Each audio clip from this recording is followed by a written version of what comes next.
Well, we started the stage with quite a bit of uncertainty. How would our new teams fare? Who would keep up that momentum from reload? Well, 37 days later, we have some of those answers. We know who our top 4 teams are going to be, but today is all about crowning a champion. Welcome to the 4th day of the playoffs, everyone. Thank you so much for joining us. It's finals day, and we're excited to get started. I'm Jonas Willinger alongside Foxe and Laxing. Oh my goodness, guys. I'm so sorry. Did not mean to catch you in the middle of that. We'll give them a second to get all squared away. All right, now that we're settled in, sorry about that for catching you in that embarrassing moment there. Ready to go? What embarrassing moment. We were just watching the last few games of Siege just to catch up, to recap everything, and getting today started. Yeah, I just recently hired Lax as my HR associate, so I felt like watching the games together would be respectable. Yeah, what else are you going to do? What else are you going to do? Well, down to business here as we get into the final day of playoffs. It's all about that #1 spot today. We've come a long way, obviously starting it with the upper quarterfinals a few days ago, and somehow here we are, our lower final into the grand final. Lax, it's quite a day ahead. I mean, I wouldn't say any of the side, whether it was the upper bracket or the lower bracket, none of these games have disappointed. They have been nothing but excitement and nothing but intense siege. Well, it's all about that Shopify Rebellion Space Station match to start the day. The winner will move ahead to play Dark Zero in the grand final, but it's quite a way to start the night. Yeah, and I mean, we would have thought that Shopify Rebellion would have been in maybe this grand final already, but Dark Zero beat them. Now they're playing SSG, and SSG has looked so much better. So this game for battle for that top 2 is going to be neck and neck. Well, it's a big game. As I said, Shopify and SSG, the team that dominated the group stage against the team that has been dominating on a lower bracket run. Yeah, it's definitely been, an interesting path for sure for Shopify. Nothing but flawless, but having some hiccups in playoffs. And then for Space Station, we weren't sure whether we were going to get hot or cold Space Station. But as playoffs have shown, they have been nothing but close to perfect. Well, it's all about getting that win to start off the day with SSG, of course. Perseverance is the word that comes to mind when we think of this roster. The run they've been on, what they've had to do to get here has been insane. I mean, it really has. I mean, the mental game is what we saw. We pride SSG on how strong they are mentally, and we really saw that yesterday. And obviously, if they make it into the finals today, I have no doubt that SSG is going to give us the best matchup possible because their mental game is not only strong, but their preparation as the best of 3 went on against OXG was probably the best performance from SSG that we've seen in a while. I mean, playing together, we talked about it, that was a huge improvement. They needed to be close enough so they could focus on trades and boost that trade statistic. And Ashton said it yesterday. I mean, they've been complicating it a little bit, trying to add a lot more to the SSG playstyle, and it's really been shaking them up. They've been kind of on different paths. So they reeled it back in, following through on making sure that they're playing the classic SSG game, and then also getting that preparation for their teams. Well, the playstyle that worked for them so well against Oxygen in that win was that calculated aggression, the way that they were able to almost force Oxygen to doing what they wanted. Yeah, I mean, they knew exactly what they needed to do. They banned all 3 shields away from Forest, so SSG knew that we need to force OXG to execute. And every single round on defense on Kafe, that they went flawless, by the way, they waited for OXG to go for these executes, and then that's when all of them would strike. As soon as the dinner bells rung, that's when you see SSG swinging from all angles. I mean, look at the guy downstairs in Pillar, and once that dinner bell is rung, they don't stop. But the most important round is this round, round 8, where they understood, okay, we're trading back and forth. We know she has to go for the plant. Let's wait for the plant. Ashen hears the diffuser getting put down and rushes through to stop it, realizes he's off the plant. But look at Newers. He's calling for his teammate to be able to come help so they can 2-on-1 Forest downstairs. And once they realize Forest goes for that plant again, Ashen takes the fight on the guy holding the angle from upstairs. Newers runs in. And of course, another 1v1 from the other side is where J9O gets the win. And that's that calculated aggression that they understood. Okay, we can force OXG to take these aggressive gunfights that SSG loves, but let's do it on our terms. Wait for OXG to be uncomfortable in an exposed position, and then that's when we go. Well, obviously, SSG, they have their work cut out for them today because they face Shopify Rebellion, the team that not only dominated groups, Lax, but did it and made history along the way. The only team to go completely undefeated through the group stage in, 3 years? Yeah, they absolutely did. They were flawless on their stage, which going into playoffs, we had no doubt that they were going to carry that through and continue making history. But that's the reality, is they got to taste the reality. They've shown that they can be beaten, that it was a grueling playoffs. And with going through that grueling playoffs, they now find themselves in a lower bracket, losing to DZ. Thankfully, after that long, grueling day that they had to endure, they did get a day to reset. So going in today, I'm expecting a revitalized Shopify Rebellion. Well, grueling feels like it could almost be an understatement. The way that they had to grind through these teams, that game against M80, 2 of the 3 maps going to overtime. That is a long day. That is a long day, and that's definitely where they got that taste of reality, showing that they aren't the best, that they really have to put forth the effort in order to prove that they are the best. And again, M80 really exposed them in that first game, not only in just the map itself, but they did such a good job at not allowing Troy to play those shield operators where he could then make that playmaking ability and go for those calls. And then you make that transition into Nighthaven Labs. We talked in the post-test saying, all right, what do we need Shopify to do? We said that we need someone to be able to set that course so Troy can steer that ship, and that player was Spoit. He came alive in Nighthaven, which is why we saw that huge bounce back coming back from that 1-4 deficit, and then it goes into Border. This is where everything, all the marbles are on the table here. Everybody came together as a unit, and they made it work. It took every single round, tooth and nail, every inch being fought, that it came down to this last round with a huge play from their leader of Troy, getting that pick on that crossfire, denying that diffuser, Ambi and Troy solidifying that game to push them into DZ and getting them through that beginning. The craziest part is that it did not end there. An insane matchup against M80, but then the hardest challenge is next. They have to walk right into Dark Zero. It absolutely wasn't. To summarize the game versus Dark Zero, it really was a battle of attrition, to say the least. And not only a battle of attrition, it was an uphill fight, because you have to remember, after SR's long, grueling match against M80, they had to sit and they iced themselves out because they were waiting to see who their opponent was. And let me tell you, being a player, after playing a long, grueling match, and you then there have to sit and wait and watch, it definitely hits the mental. It definitely hits the thumbs, the hands. Everything tends to get cold, where then you are coming off of that game, and Dark Zero just comes off of a hot streak, beating Wildcard, finding success very early on. And this is what I'm talking about, where you're just iced out. You played 71 rounds versus 54, and you played an extra hour. And let me tell you, 1 hour in a best of 3, in any best of 3 scenario, it is grueling. Fox, me and you know it. Once you finish one game, you finish one best 3 series, you are absolutely gassed. And that's really what it came down to. The first map, we saw them get completely smoked. We counted them out. Then it went into the second map. We saw life, but that's really where the tank just had to be ended right there, because once we got into the last map of Chalet, all the gas was gone. Yeah, you're just exhausted. And not only are you exhausted, but you also have to sit and then wait the 4 hours for Dark Zero's match.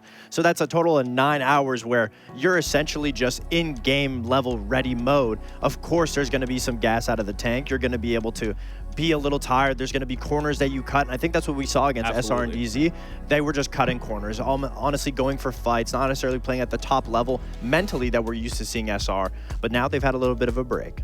You pointed it out. They didn't play as well as they wanted. Even Super admitted that after the game, that the whole day just didn't go as well as they had hoped. If they want to get to that rematch against Dark Zero, Laxing, what is it that they need to fix? It starts in 2 areas. One, Ambi. That is a player that we need to highlight, because throughout the entire stage, he was the #1 rated player throughout. And his performance in the playoffs was a 58-50. That's not bad by any means, but it's certainly not up to Ambi standards and where we typically see him. So going into today's matchup versus SSG and possibly carrying into DZ, we need to see those pop-out performances from him, because we know when he's fragging and he's getting into the building and he's causing a thorn in the enemy's side, he is a force to be reckoned with, and everyone feeds off of that on Shopify. And then the other player we have to talk about is Troy, where we did see Shopify really get exposed, and Troy in particular is when the rest of the team can't fire on all cylinders, and then you have Troy not being able to find success, not only on those shields, not only in that frag department, not only being not able to call,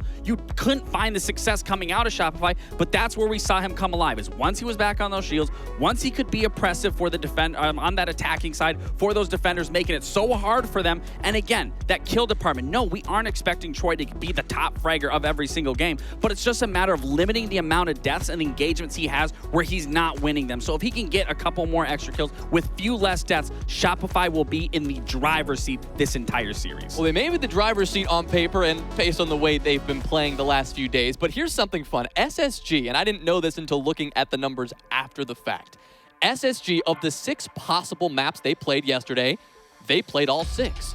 But they also played 6 unique maps. Clearly quite a nice map pool, Fox. Yeah, I mean, but you're going up against Shopify Rebellion. They have a really good map pool. At the end of the day, maps are only going to go as far as playstyle. Both teams approaching a map, there's not going to be a weak side. SSG is going to pick out Kafe first. Obviously, they have really good preparation against OXG yesterday.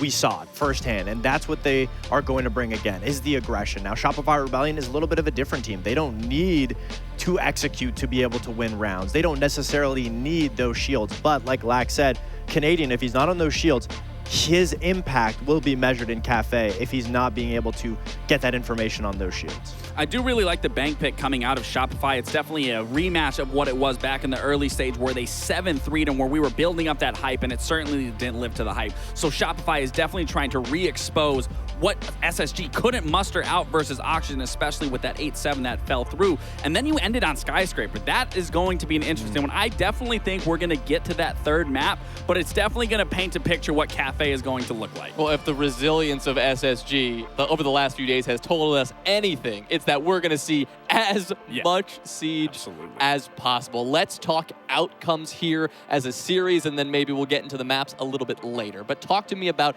who you think is going to win and why. In my opinion, I'm believing in the SSG. I feel like they're riding off of the momentum. They're finally getting their foot on the gas. But we always say this. We always get to a spot where we're like, SSG, they're going to be the next top team, and then they don't. But I'm really believing them in this matchup, especially with first map Kafe. I think SSG should have the edge. I'm going to have to go with SR. Again, you know, they got exposed yesterday, well, the day prior, of realizing that they can be beat, realizing that Troy does need to be on those shields so he can be a force to be reckoned with here. And then especially when you look at Kafe, I mean, right now, SR has a flawless record on it. Granted, you can take that with a grain of salt. They beat Envy and Wildcard. That were very close games. But still, to say the least, I mean, Super acknowledged that they did not play up to their standards throughout that entire playoffs, regardless of what that outcome was. So I can only imagine after an entire day to be able to reset, to look at everything, to see your opponent you're going to be coming up against, they are going to be more prepared than we've ever seen them before coming into this matchup against SSG. All right, it's our lower bracket final. The winner will face Dark Zero for all the marbles, but first, well, they've got quite a big task ahead of them. It's a best of 3 to get through the lower bracket. It is SSG and it is Shopify Rebellion, and it starts right now. Thank you very much, Jonah. It is our lower bracket final indeed. And while I might personally be a little bit surprised to see SSG be here, it's only because, Ali, they always keep us guessing, don't they? They really do. They are that team, and at the moment, they are that team that's on a pretty impressive lower bracket run right now. They're about to attempt running the gauntlet inside of the lower bracket, which we don't get treated to all too often. We cast our minds back, way back when, 3 days ago, when SSG lost 0-2 to Wildcard. I don't think that many people saw SSG making it all the way to the lower bracket final with a chance of playing in our grand final later on today. And likewise, I don't think many people saw Shopify dropping down into the lower bracket after the most dominant season that we've seen in NAL in recent history. Them going unbeaten in the regular stage. So it is a very, I guess, surprising game, because I wouldn't have bet that either of these two teams would have been right here, right now. But of course, it's Shopify going down because they lost to DZ, the other top team. It's SSG getting here over a couple other teams who have proven to be a little inconsistent. M80 really struggling on their attacking side. Wildcard collapsing against OXG. But then, of course, yesterday, as Fox mentioned on the desk, SSG coming in with a really solid game plan against OXG, seeing how much success Forrest was having on the Monty specifically, taking that out, and then also outlasting them. 2 full 15 rounders, maps 1 and 2, And then, of course, finishing things off on the decider of Kafe, which we saw yesterday between SSG and OXG, which the former one had a 7-3 scoreline, and that is where we find ourselves right now. Ban phase has gone and ended. SSG not deviating too much from their traditional bans. More often than not, it will be some combination of an Azami and a Mira on this map. And Shopify, realizing that SSG are not the shield team they once were, Ollie, going for some more execute ops. Whilst they might not be the shield team they once were, Pulse has been a little bit of a menace on a couple of shields, so I wouldn't be too surprised to see it brought out at an appropriate site. However, SSG at least feeling that for the start of this map, they are not wanting to bring that. Instead, a bit of a focus on this roam game. Now, something that we've highlighted quite heavily with multiple teams across the course of the NA, and mainly on Kafe, given that it has been our most played map, is the amount of flank watch that has been brought. It's curious that SSG have opted to not bring any conventional flank watch operators there. No Gridlock, no Nomad, nothing. It is a bit strange, but this is consistent with the playstyle we've seen from them so far this stage. They can run Gridlock, they can run Nomad, but certainly not as much as many other teams, and certainly not as much as Wildcard. Oof.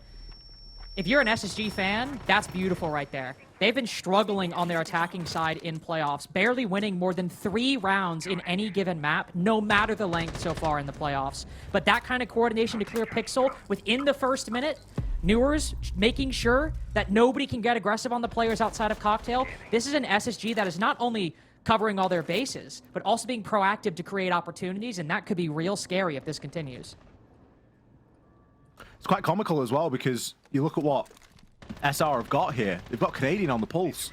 They know where a lot of these players out on the rappel are, but there isn't too much that they're able to do about it because that top floor pressure has been so precise, so clinical.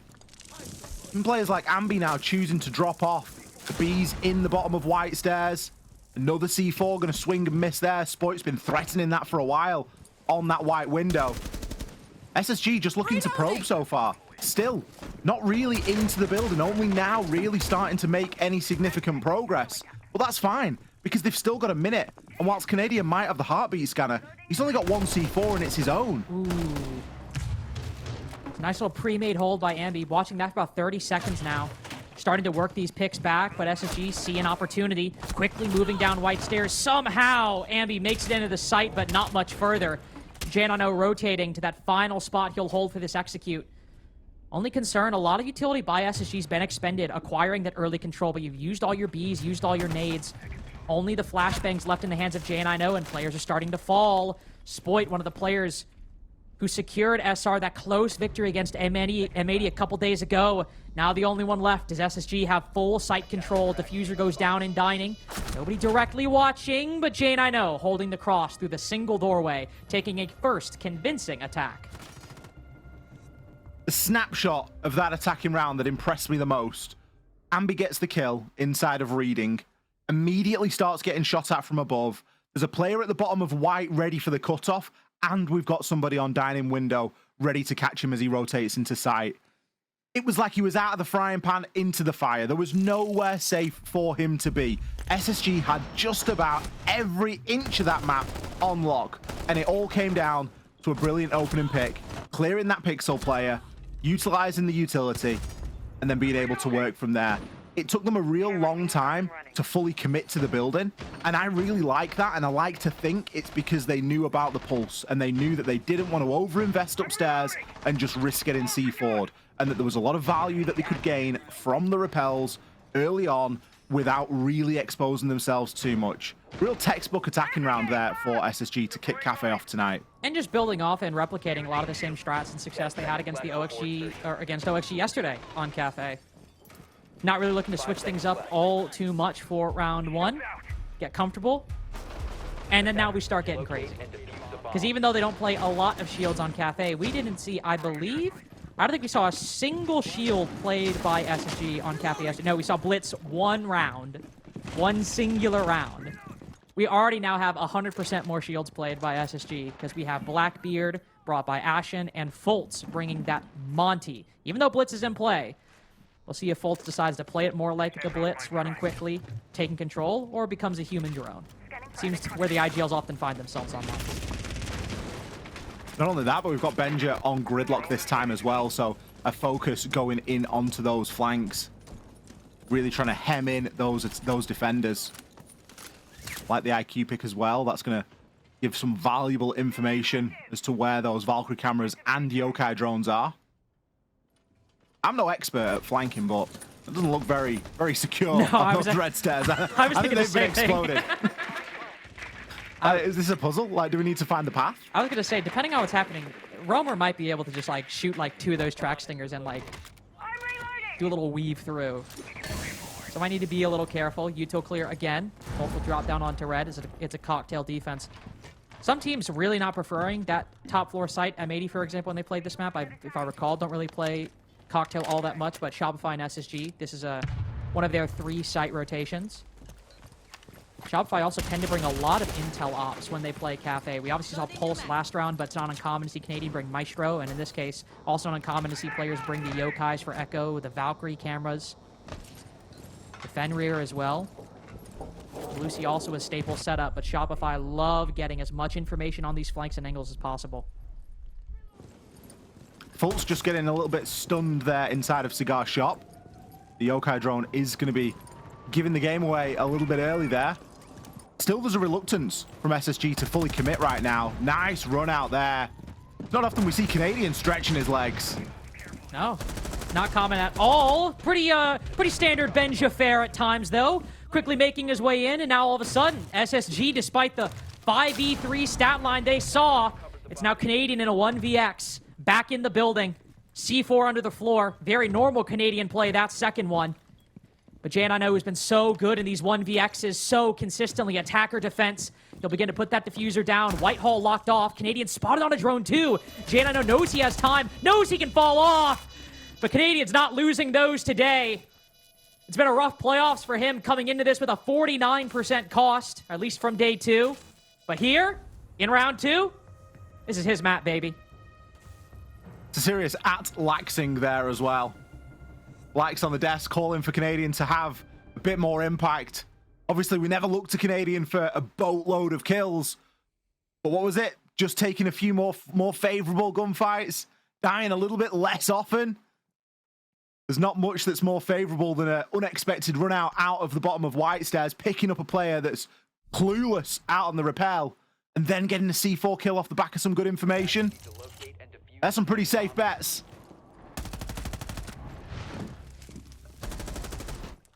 I enjoyed the trigger from SSG. As soon as that run out happened, it was like, bam, we're hitting the site. Like, we're just gonna send full send, see what we can do. Benja can swing in, pick himself up a couple, and you know, 1 versus 1. I mean, it came really down to the balance. I'll be honest, I was kind of surprised on the plant position and the fact that J90 stuck that. Surprised he stuck that because of the plant position, or just surprised he stuck that period? Well, I'm surprised he stuck it period because we saw the drone get shot. Like, you know how long it takes to rotate from where Canadian was when he shot the drone at the top of Lumber into Cocktail Double. It's a very short amount of time. True. And the plant spot was just in the middle underneath the skylight. Yeah, I think like, that one might be the tricky one. He's like, okay. I think if he's planting in the default spot, he's planting behind the bar, then maybe he sticks it, and maybe, you know, you don't have to just come off and instantly come into a gunfight. You've potentially got a bit of cover. I see your point. I also see the vision here. SSG moving quick after entering the 3v5. It almost pays off, but here it might just be a quick decision to start. Double shield again. They know that Shopify like their setups, like their strats. So they'll flood all this utility in, and shields moving into the top and the bottom will crunch this defensive setup. Surf shotgun on the stairs. Oh, stabs him in the face! Newer's able to find the next, but all the gunfights go Shopify's way. Literally every single one, except that quick trade from Newer's. It is as quick a start as it is rapid a descent in round 3. With that bit of intel established, this will not be a difficult one for Shopify to finish.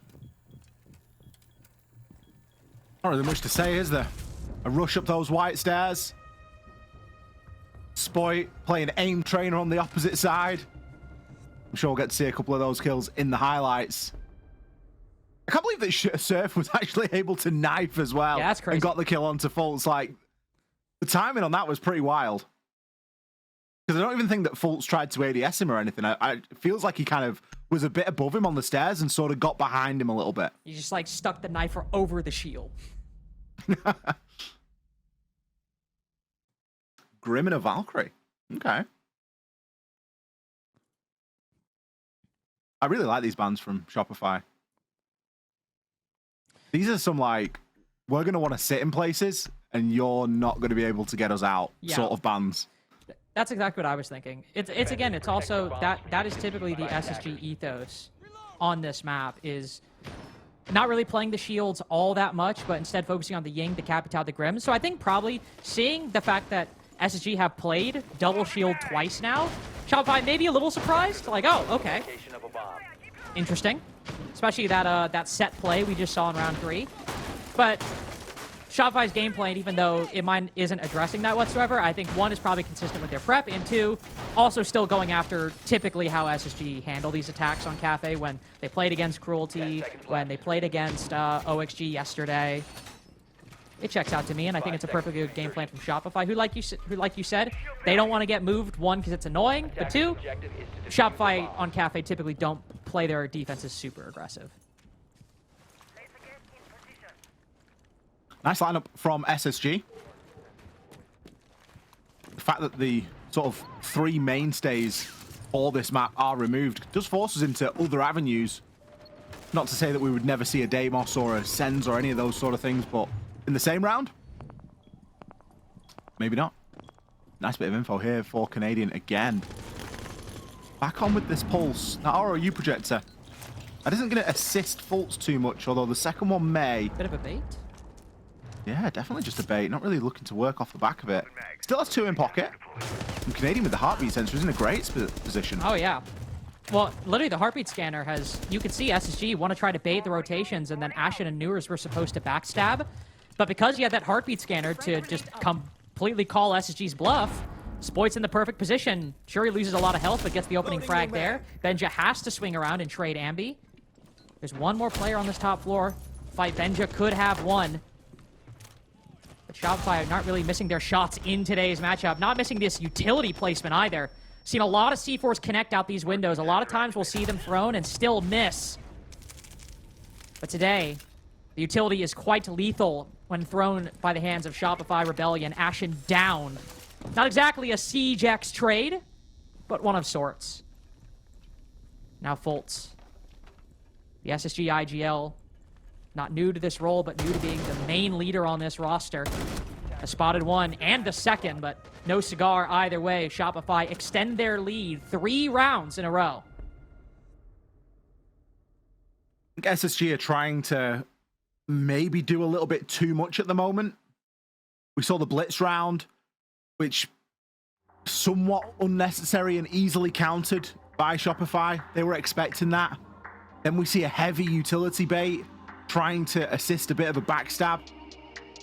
Because of the information that SR have got, they're just not falling for it. Well, and I will give SSG this. The Pulse is, well, 1, on that site in particular, not something Canadians run, but also the Pulse is not something Canadian has run this stage on Kafe at all, I believe.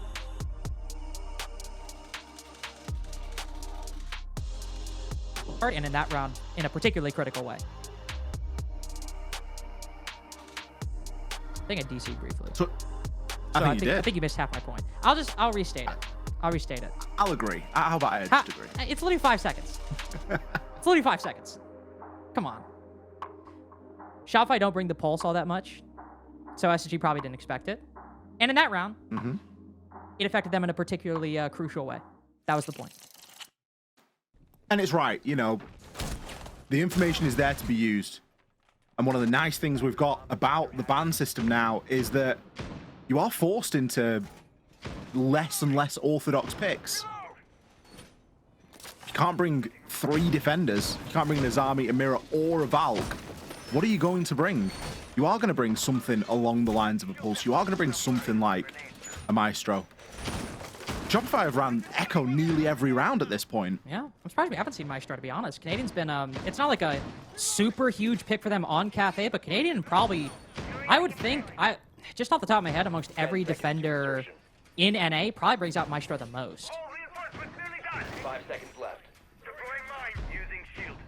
Yeah, I like the Maestro. Attackers must locate. It does tend to bait out a bit of a Brava pick. But honestly, that wouldn't be a bad thing for SSG at the moment. They could do with a bit more information. Get the F-Knots? That'd be helpful too. Yeah. Yeah, the Fenrir's definitely been run. Jesus. 3 BPs, actually. 3 BPs, 2 Yokais. Even F-Knots for Intel as well. Intel Heavy doesn't even state the half of it. Ashton's got a lot to find. Going to be flashing up like a car that needs a service, that IQ scanner.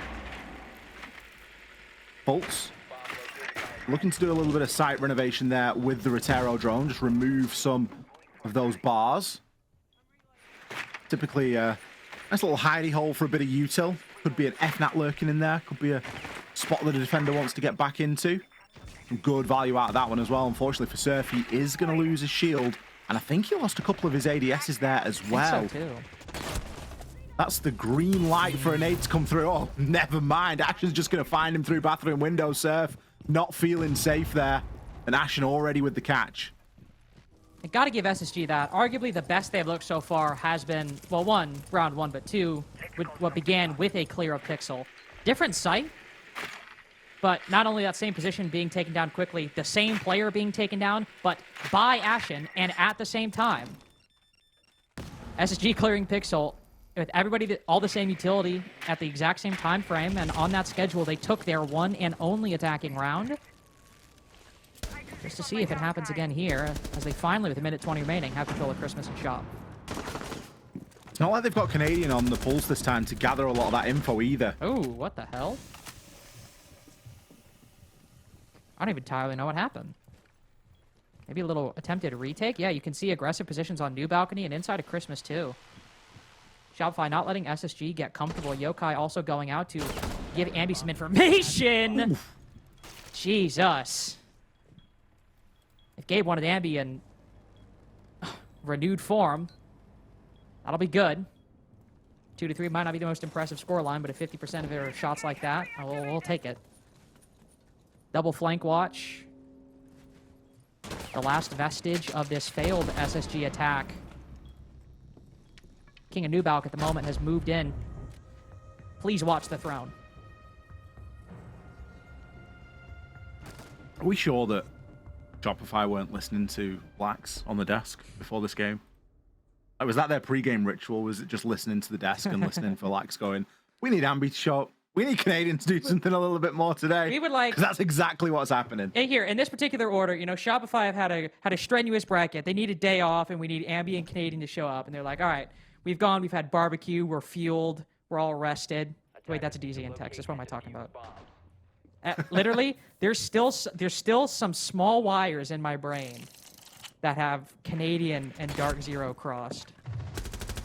Still, just a little bit. So it was a bit of a retake, by the way. Yeah. And guess what? Ambi showing up isn't unusual. No. That is, that's not the headline right now, but I think we've got to give Canadian his credit for being 3-1 right now. Hey. And getting more kills, tick, and not dying as often. Big tick. He's only died in the round that SSG won. Exactly, and all 3 of those kills came in one round, round 2. The 1vx. Attackers are heading out to defuse a bomb. Huge game. Shopify clearly looking to send a little bit of a message. Maybe not too happy with how it went the other day against Dark Zero. Looking for a little bit of revenge here tonight. There is, of course, chance of that rematch later on this evening. If Shopify are successful in this best of 3, they will have a chance. But it's another occasion where they're going to be coming in after playing a series already. I think the game plan has to be put SSG away quickly and be in good shape mentally and physically to go into that final. And so far, that's the game plan. It's working out. It's working out very well. Of course, the thing they need to be concerned about, SSG have been much, much weaker on their attacks in playoffs so far. In the stage generally, but in playoffs, compared to their defenses. I mean, Nighthaven yesterday against M80, what was it? I think like a 2-4 attacking half. And then they come back and win 5 rounds out of 5 on defense on Nighthaven. Kafe may be a bit more one-sided for them, but this is still a side that can cause them issues. So Shopify running up the scoreboard here will make the next half quite comfortable depending on what happens. Newer's starting things off onto the smoke of all operators. And Ashen starting to speed up the pace a little bit off the back of that Z-ping. Taking an aggressive line, looking over towards Cocktail. See everybody setting up. Just when is this push going to happen? Likely off the back of a Dokeby call and some flashbangs to hollow out this top floor, secure the vertical control before they can translate down to the site. But nothing is breaking just yet. SSG starting to be a little stalled out by this clash. SR are doing a really good job of just not moving right now, and this flank could be crucial. Spoit, he's going to come in and find one onto Fultz. Surf has a chance onto the hatch, but thinks better of it. J90 cleaning up here inside of Cigar. Still got the clash to deal with, though. Ooh. But Spoit isn't finished. Spoit is not finished. Canadian neither. 4-1 now. This retake's become a bit shaky, but now Canadian and Spoit have joined forces over on Shop. Seated direct vertical control of the site, so Spoit will look to retreat, as Canadian already has made his way down to the bottom floor. But surely not another Canadian 1vx. He himself has had a bit of strange clash play in the M80 game. Odd moment where he put down a shield, but here, with only 20 seconds left, could he slip by the attack? They're all creeping down white, looking to line up, but no, Newers checks the angle at the right time. SG start to stall out a little bit there. And you see the vision from Shopify, but I almost kind of wonder, what if they hadn't flanked? In hindsight, you look at that and go, it wasn't needed. In the moment, maybe it's the right call. But J90 was in too good of a position inside of Cigar to really do anything about that.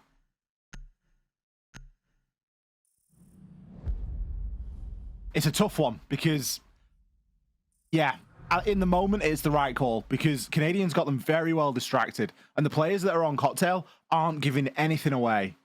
No. They're just sat there. They're known, but there's nothing really that SSG can do about it. One of 3 things needed to happen. Either the flank from Shopify, which it did. SSG either needed to brute force it or rotate it. They'd have rotated and gone into onto some Cocktail repels. Then they would have been able to push it a little bit more from both sides. But as it stands, Shopify just kind of gave it to them and were just like, oh, we'll flank you. And SSG were ready for it. It was almost like that's what they were baiting out. I don't know. It was very strange. I mean, the positions were also a little weird in that it would be a little difficult for Shopify to retreat because the Jaeger was on a Cocktail balcony and not by the hatch. So if there was anybody on a rappel or in a position to go on rappel, they might catch him rotating. It's not like clash, but at least maybe you could turn the shield.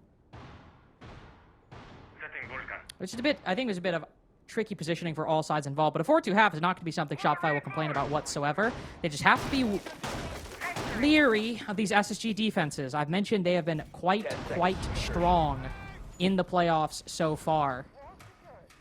I think what? Half of their defenses won on Bank against OXG yesterday. I think 5 rounds out of 8 won on Border as well. Then, of course, Kafe, flawless defensive half, 4 rounds in a row. This has not been the problem side for SSG, and 2 rounds might just be good enough. Even if it's close, SSG have had a full 15-rounder in every single series they played in the lower bracket. This is not a position where they'll be uncomfortable. It's not unfamiliar territory, is it? No. If they have to play like 8,000 defenses to get the W, they will. It's quite literally the first time meme. It's very much not SSG's first rodeo, but neither is it Shopify's, and they do have a handsome lead at the moment.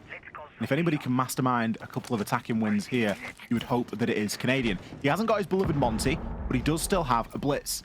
And that looks to be where we are going to be focusing, at least for the early portion of this round. Very heavy stack up outside of Bakery.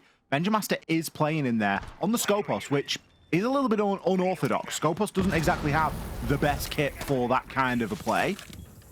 Wall will get open now into prep as well. Benja, still in a very good position. If he isn't known, he could be a big problem. But he does have somebody on the wedding window. And just with the way that we're seeing a bit of a stall out here, you'd like to think that Shopify know where he is. Yeah, might start to get a bit curious at what the play is going to be as the smokes go down. The nice thing about the Scopos will be Benja could instantly rotate. A lot of time being spent on a play that Shopify clearly wanted to have over and done with by now. Benja hopping out. I believe hopping out a small bake, maybe just taking a peek out the double door. I think it's actually the latter. He's able to take down the glass. I imagine Shopify would have really liked to smoke, start putting that diffuser down, and have Ruxin covering on the backside. But here, 2 minutes we've seen them stuck outside this bakery door. Now what are they going to rotate to? There's no utility cleared elsewhere. They've only got 2 drones left. Ironically, 1 on Benjo right now. And so the rest of that utility will go in. More smokes go out as Canadian tries to hop in the small bake window, takes control of the front side. But SSG have already pulled back. They know it's a 5v4. They know there's only 40 seconds left. Forcing a plant here is the right call. Ashen likely going to feel some pressure on Kochek from this backstab from the Flores. But again, with all these SSG defenders still alive, there are plenty of players to relieve pressure on their friends, on their comrades. Fultz down, though. Ashen will need to swing. Good trade. Retakes control of Bakery as they're all focused on the front. What the hell? 2 just line up for Surf, and it's a J90 1v3? How the hell is the round collapsed like this? Shopify were shut out entirely, and he just gets smoked the moment Spoit swings. What the hell happened? It's great consistent pressure from SR. SR as a team have got the ability to do a lot of different things, as do most attacking teams and most teams inside of the NAL. We know that they are very well led and they all listen to the call. Quite an obedient team, fair to say. So when you see them stalling out, you've kind of just got to believe in the process a little bit. And I think that SSG just got a little bit too wrapped up. If you look at what they actually had, it wasn't as if they had a smoke, and they only had 1 C4. So denying a plant was always going to be relatively difficult. A lot of the Vulcan packs were placed outside of the site. They weren't as to sort of deny plant spots. It was more to deny entry into the building and small areas inside of Wedding and in and around Bakery. There was an FNAT on the Bakery double, which did slow Shopify down a little bit, and they didn't really have anything to deal with that. And that was really what Benja was looking to play off in his position as Scopos inside a Bakery. But once Benja's given up that position because he can't hold it for the whole round, Ashen, yeah, sure, has got Kochek, but there's not a lot of depth in the site. There's not a lot of secondary positions to sort of fall back to. Shopify don't need a lot of time. I think it was a very consistent amount of pressure that was applied there and really made SSG sort of crumble a little bit. Oh, I also got to wonder, you know, we see a 2-man retake a small bake where Surf gets both of his kills. By the way, Surf, somebody you've already seen, very disciplined at holding cutoffs. There's literally one round where, I think on the layer game you and I casted, where it's literally like a 4v2. Shopify the man advantage, and Surf is still holding flank with like 15 seconds left. It's like, all right, man, like, we get it. Chill out. But it's jobless behavior, but it is serious. He has actually got a job playing the game, so what do we know?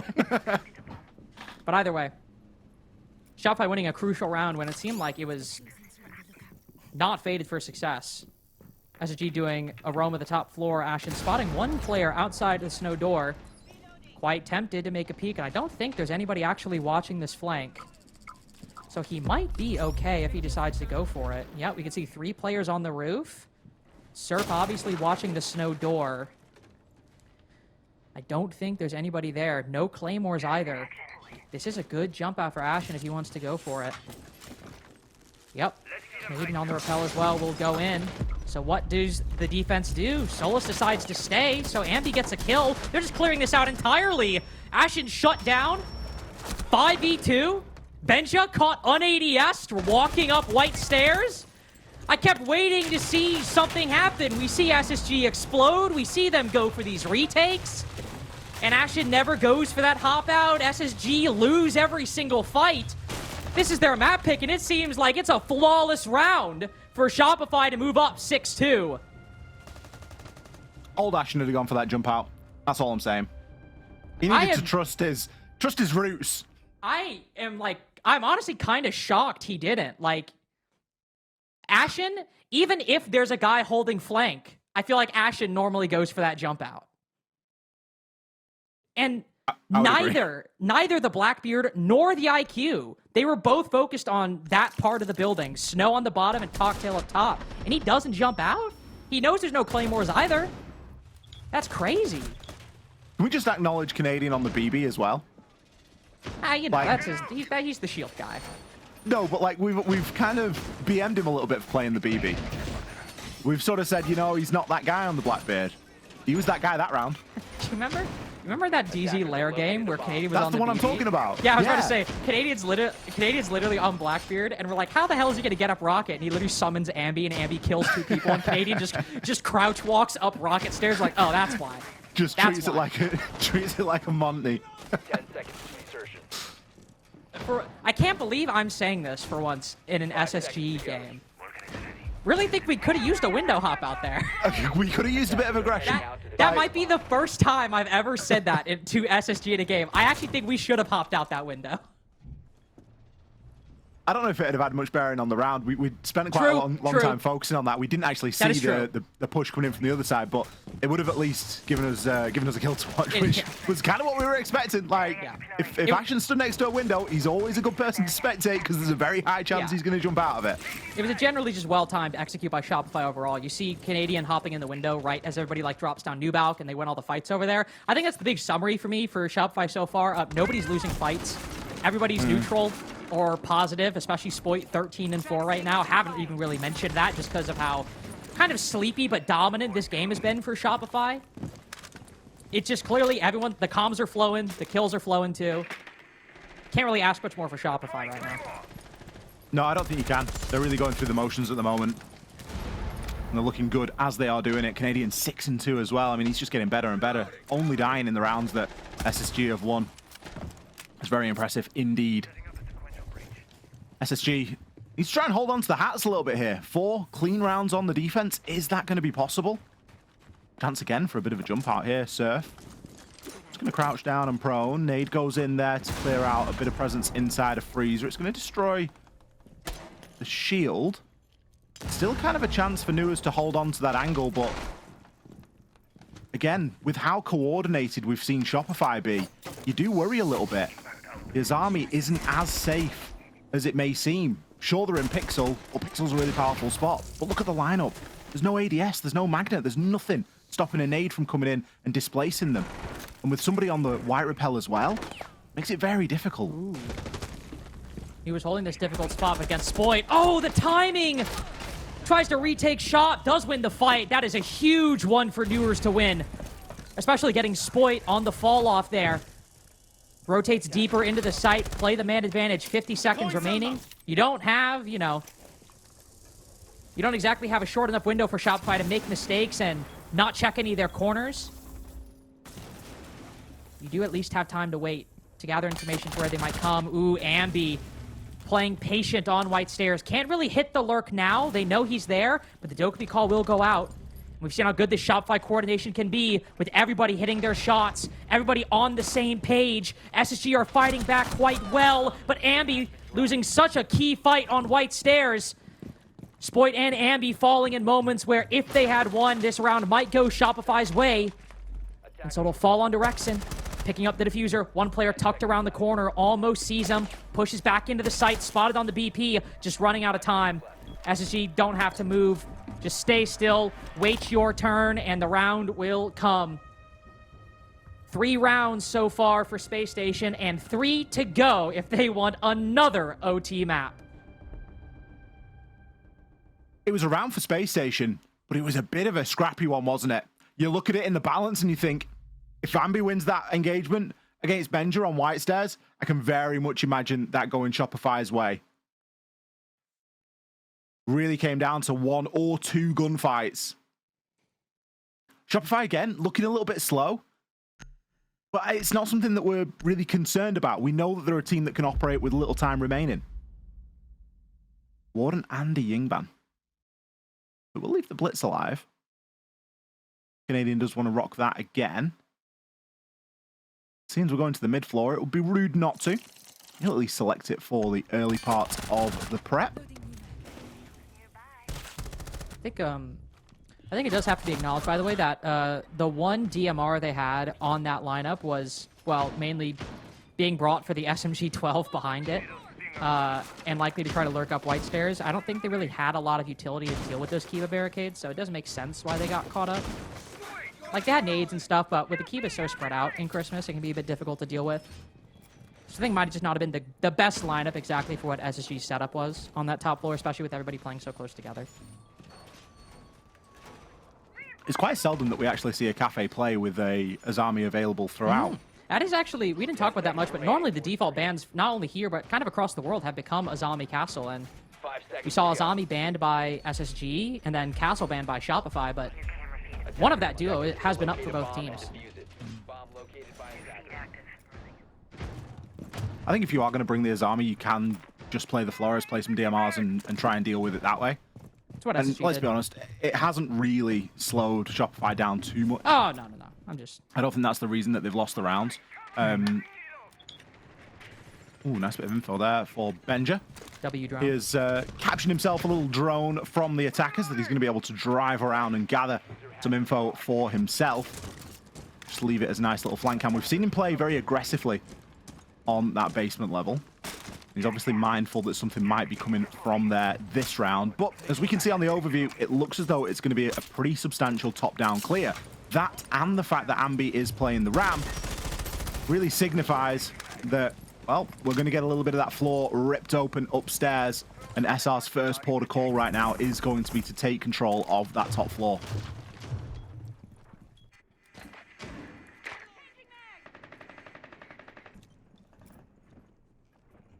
Curious what impact that Tuber is going to have. See Ashman with that DMR. Oh, damn. Yeah, I was about to say. I'm curious if we'll see Shopify just going to full hold cocktail. It's what they'll try to do. Benja with the first pick. C4 kill quite nice. My goodness. We got people hopping into Claymore. Spoit just hops down. There's a lot of people. That was like a full cocktail, like, window, hatch drop, like everything. And Spoit just barely clips one, moving back into the site. Fultz peppering Canadian with some shots as he pushes down white stairs, but it'll be a bit of a reset for Shopify, as unexpectedly, I think, they find themselves in the man advantage. That was the most people triggered on 1Bs I've ever seen in my life. In such a It close was area. ridiculous. There was like 3 red dots all. It was like panic stations. You could just see SR swarming to try and take advantage of it. And Spoit, I've no idea how he hits that shot, by the way. It was unbelievable. The player's like full Ferrariing through the doorway, and there's such a narrow angle to shoot it on, and he still domes one of them. Good time for a reset for Shopify. They've got 50 seconds. They have a little bit of ability here to make something happen. Off the back of the off the back of the Blackbeard, you'd like to think that they're able to bully and get a bit of control. But we do see players just stacking up on that mining window, and I do worry if it becomes a mining hop-in, it might be a bit dicey. There's still Valkyrie cameras up as well. Ooh. Still Valkyrie cameras, but no more C4. Jananos used his to play this aggressive angle, try to find a line. Fultz also with a bit of a gap on red stairs. Oh no, doesn't get the Blackbeard on the initial swing. Recovers it on the next. Oh, but now he's the only one left. And that kills inadvertently reveal this position. Nice find. Oh my goodness. Bit of a chaotic scramble inside of round 10, but nothing but calm play from Shopify, as on SSG's pick, they take it with a beautiful 7-3. You've really got to feel bad for Fultz there. If he picks up that last kill, there was just so much going on. The nade coming through, players hopping over the balcony. He had the kit down on the floor. He'd already killed Canadian. That's the diffuser carrier. Another round that comes down to a real fine margin. And you kind of get the feeling that SSG were warming up a little bit into that fixture. It will be Shopify to take map number 1, but this is a best of 3. And SSG aren't out yet. We're going to hit a break. Our analysts, they're going to break it down and set us up for map number 2. Don't go anywhere.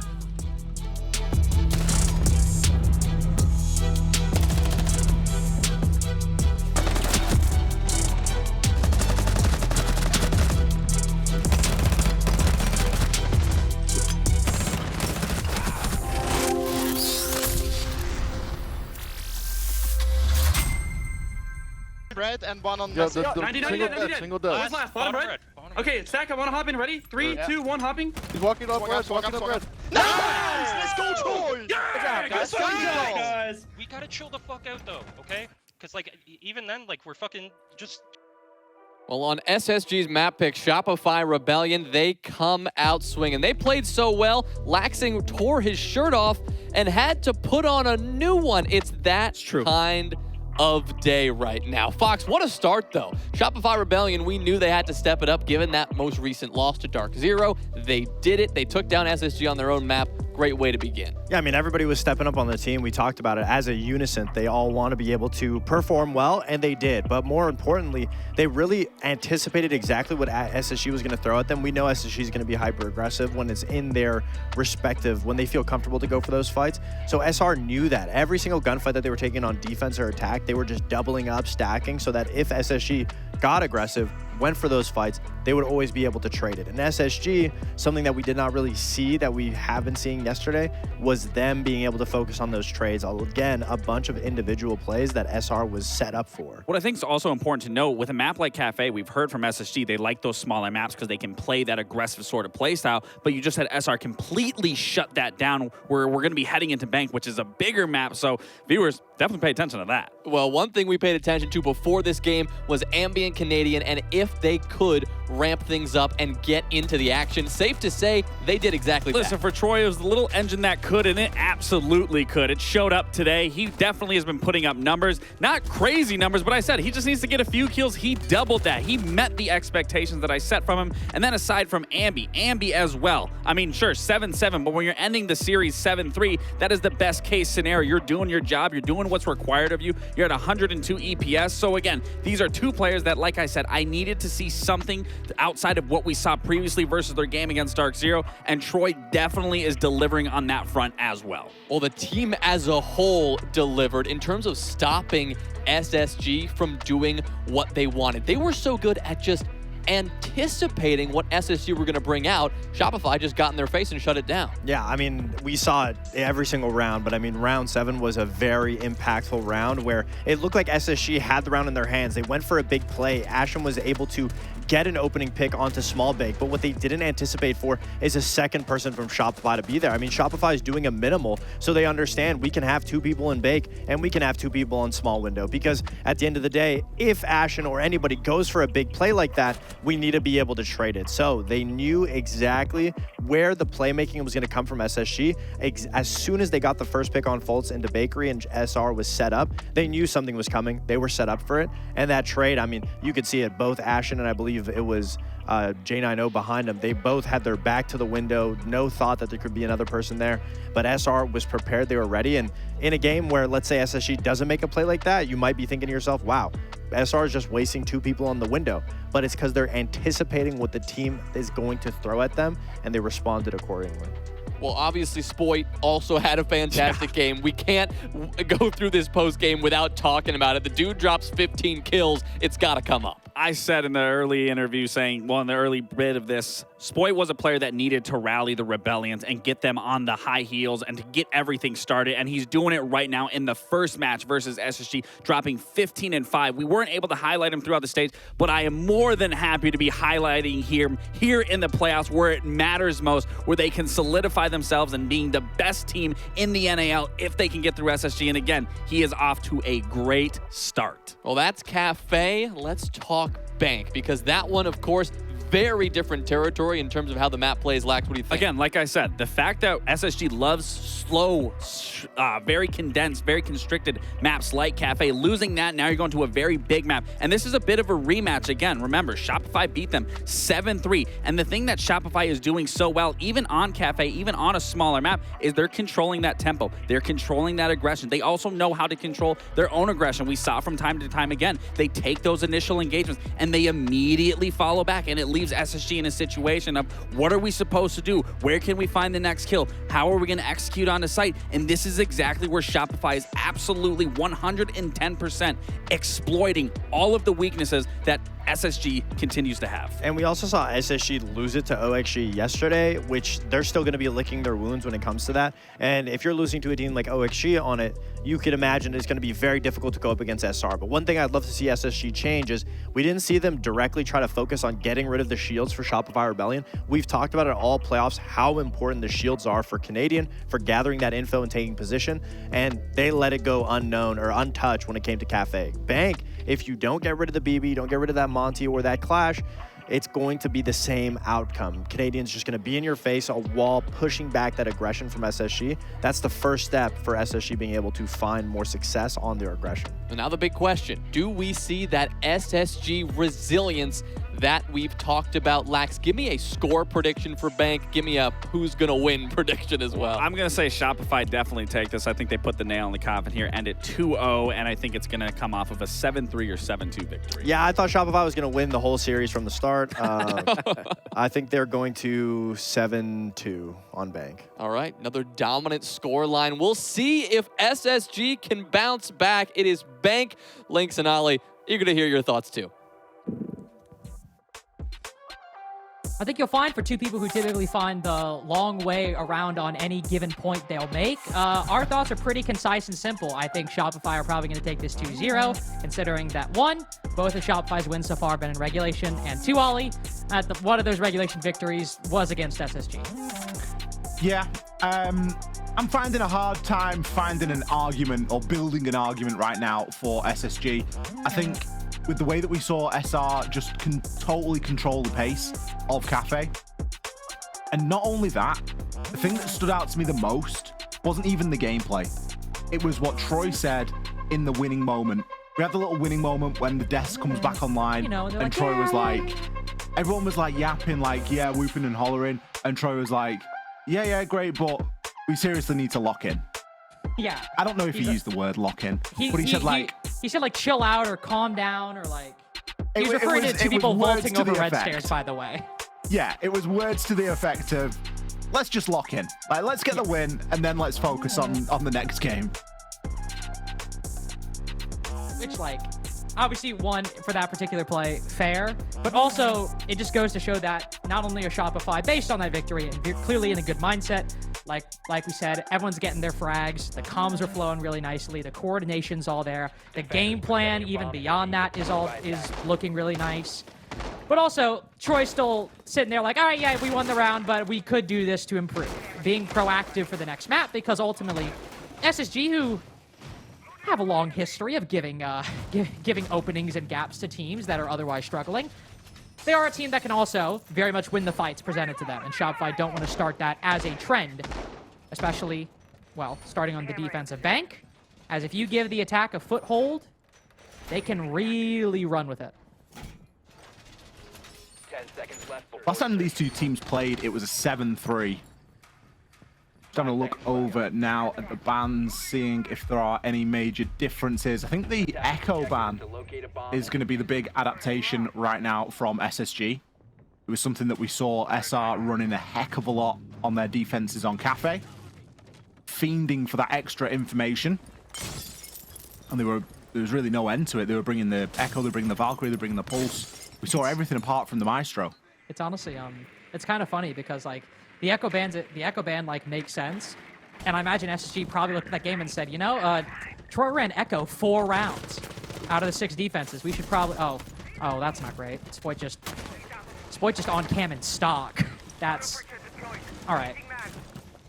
I think we could have been a little safer there. All right, Benji, I think we could have been a little safer there. You should just record that, and you can just play it, so you don't have to actually use the words on it anymore. You can just play it as like a little sound clip. Is that might be like the story of the game? Like, we've just seen 2 really silly plays. Lyra, like, on cams in stock, 30 seconds into a basement bank roam is crazy behavior from Spoit.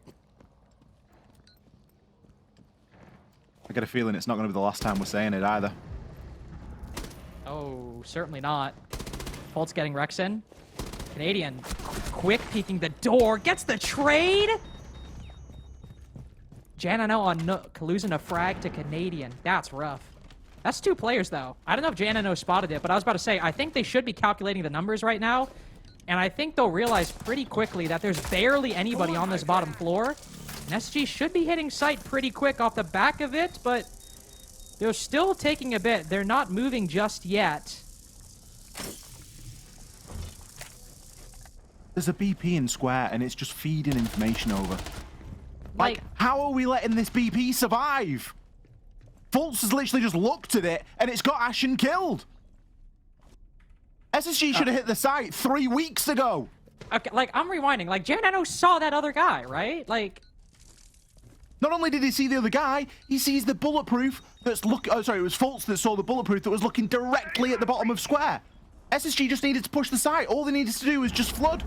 And now we're left in a 2 versus 3. Yeah, this is not ideal. I mean, we're talking about the scenic route on making points. Newers is taking the scenic route to the site. He's been alt-walking for, like, years. Finally in. They found nobody's home, as nobody's been home for a long time. I mean, Surf's not getting out of here, but he knows it. 2-man retake down Marble. I feel like the walls are closing in for SSG in a very literal way as the defense starts surrounding Newers inside of lockers. If Kafe was generally like a clean round from everybody when they won given attack or defense, that was a shaky start from everybody involved. That was like watching a round of ranked. So, like, hold on, like from the top, 30 seconds into a deep bank basement roam, Spoit is on cams in stock. Like, what is that? Then Benja vaults over Marble. Like, it's not uncommon for a guy to play there. We just don't need to be vaulting there. Nice. I think we're all a little too energetic. Let's all calm down. We'll chill out a little bit. Let's all lock in. We all need to lock in after that round. That was a very strange round. SSG could have won that round a million times. I kept thinking, like, instead they're going to push, didn't. right? They're going to push. They just didn't. They just didn't do anything. All they needed to do was just... Was it swim? Is it the swim comm? Honestly, no. A serious flood comm needed to happen. We needed a serious flood or swim comm. Ah, well. Round 2. Shopify going to take us up to the top floor. And SSG are going to be bringing some nice toys to play with. That is a very interesting lineup. You have got a little bit of everything. And a lot of beachhead. Glaz, Ying, Roradors, and the Capitao. You've even got Newers on Flores just to remove any pieces of utility, castle barricades, whatever it might be. Once SSG get themselves set up for this, and I really hope they get set up with everybody still alive, I can't wait to see how they try and deploy this. If they're going to go for a sort of CEO plant and try and block off some of the doors in there, if it's going to be more focused around double window. That's what I recall. Interesting that he didn't use that Rotero drone to get rid of the castle barricade. Part of the job's already done there for Rora. If they were planning on trying to Rora door that specific double door off.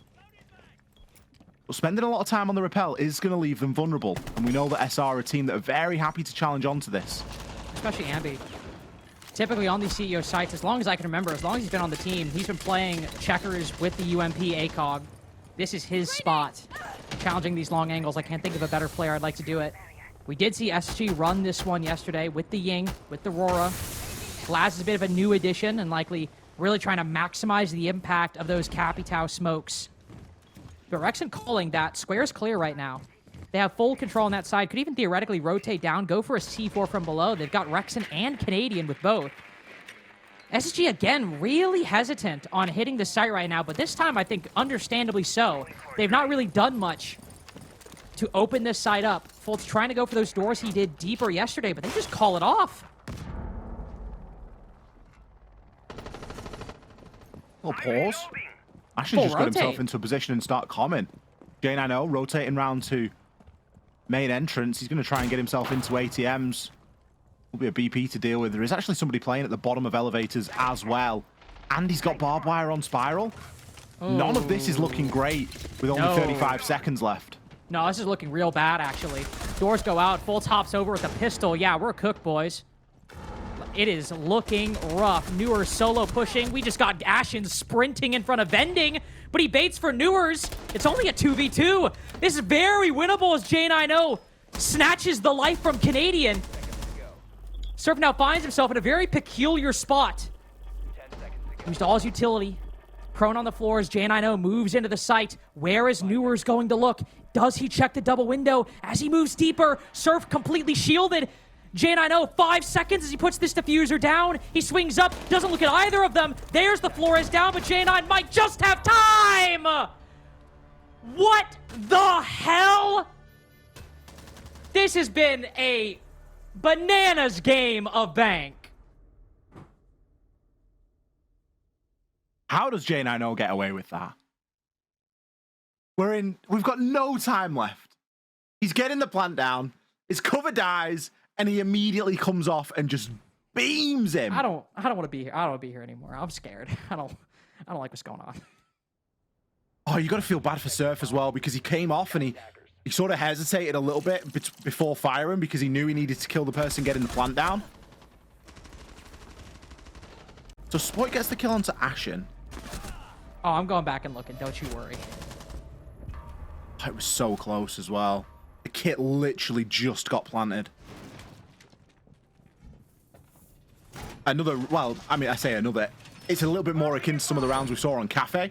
Round 1 was by no means that close. But round 2 really coming down to the wire. SSG forced into that adaptation. The strats that they worked yesterday, Shopify are ready for them. Shopify will have been watching. They'll know what to expect coming onto Bank right now. Locate a bomb and defuse it. Attackers drop the diffuser. Attackers recover the diffuser. All right, I need to lock in now. Attackers have dropped the bomb diffuser. Teller's Archives defense. Attackers have recovered their diffuser. Little extension from Shopify. Putting Ambi back on that castle. I like to see him in a similar position. I like this from SSG.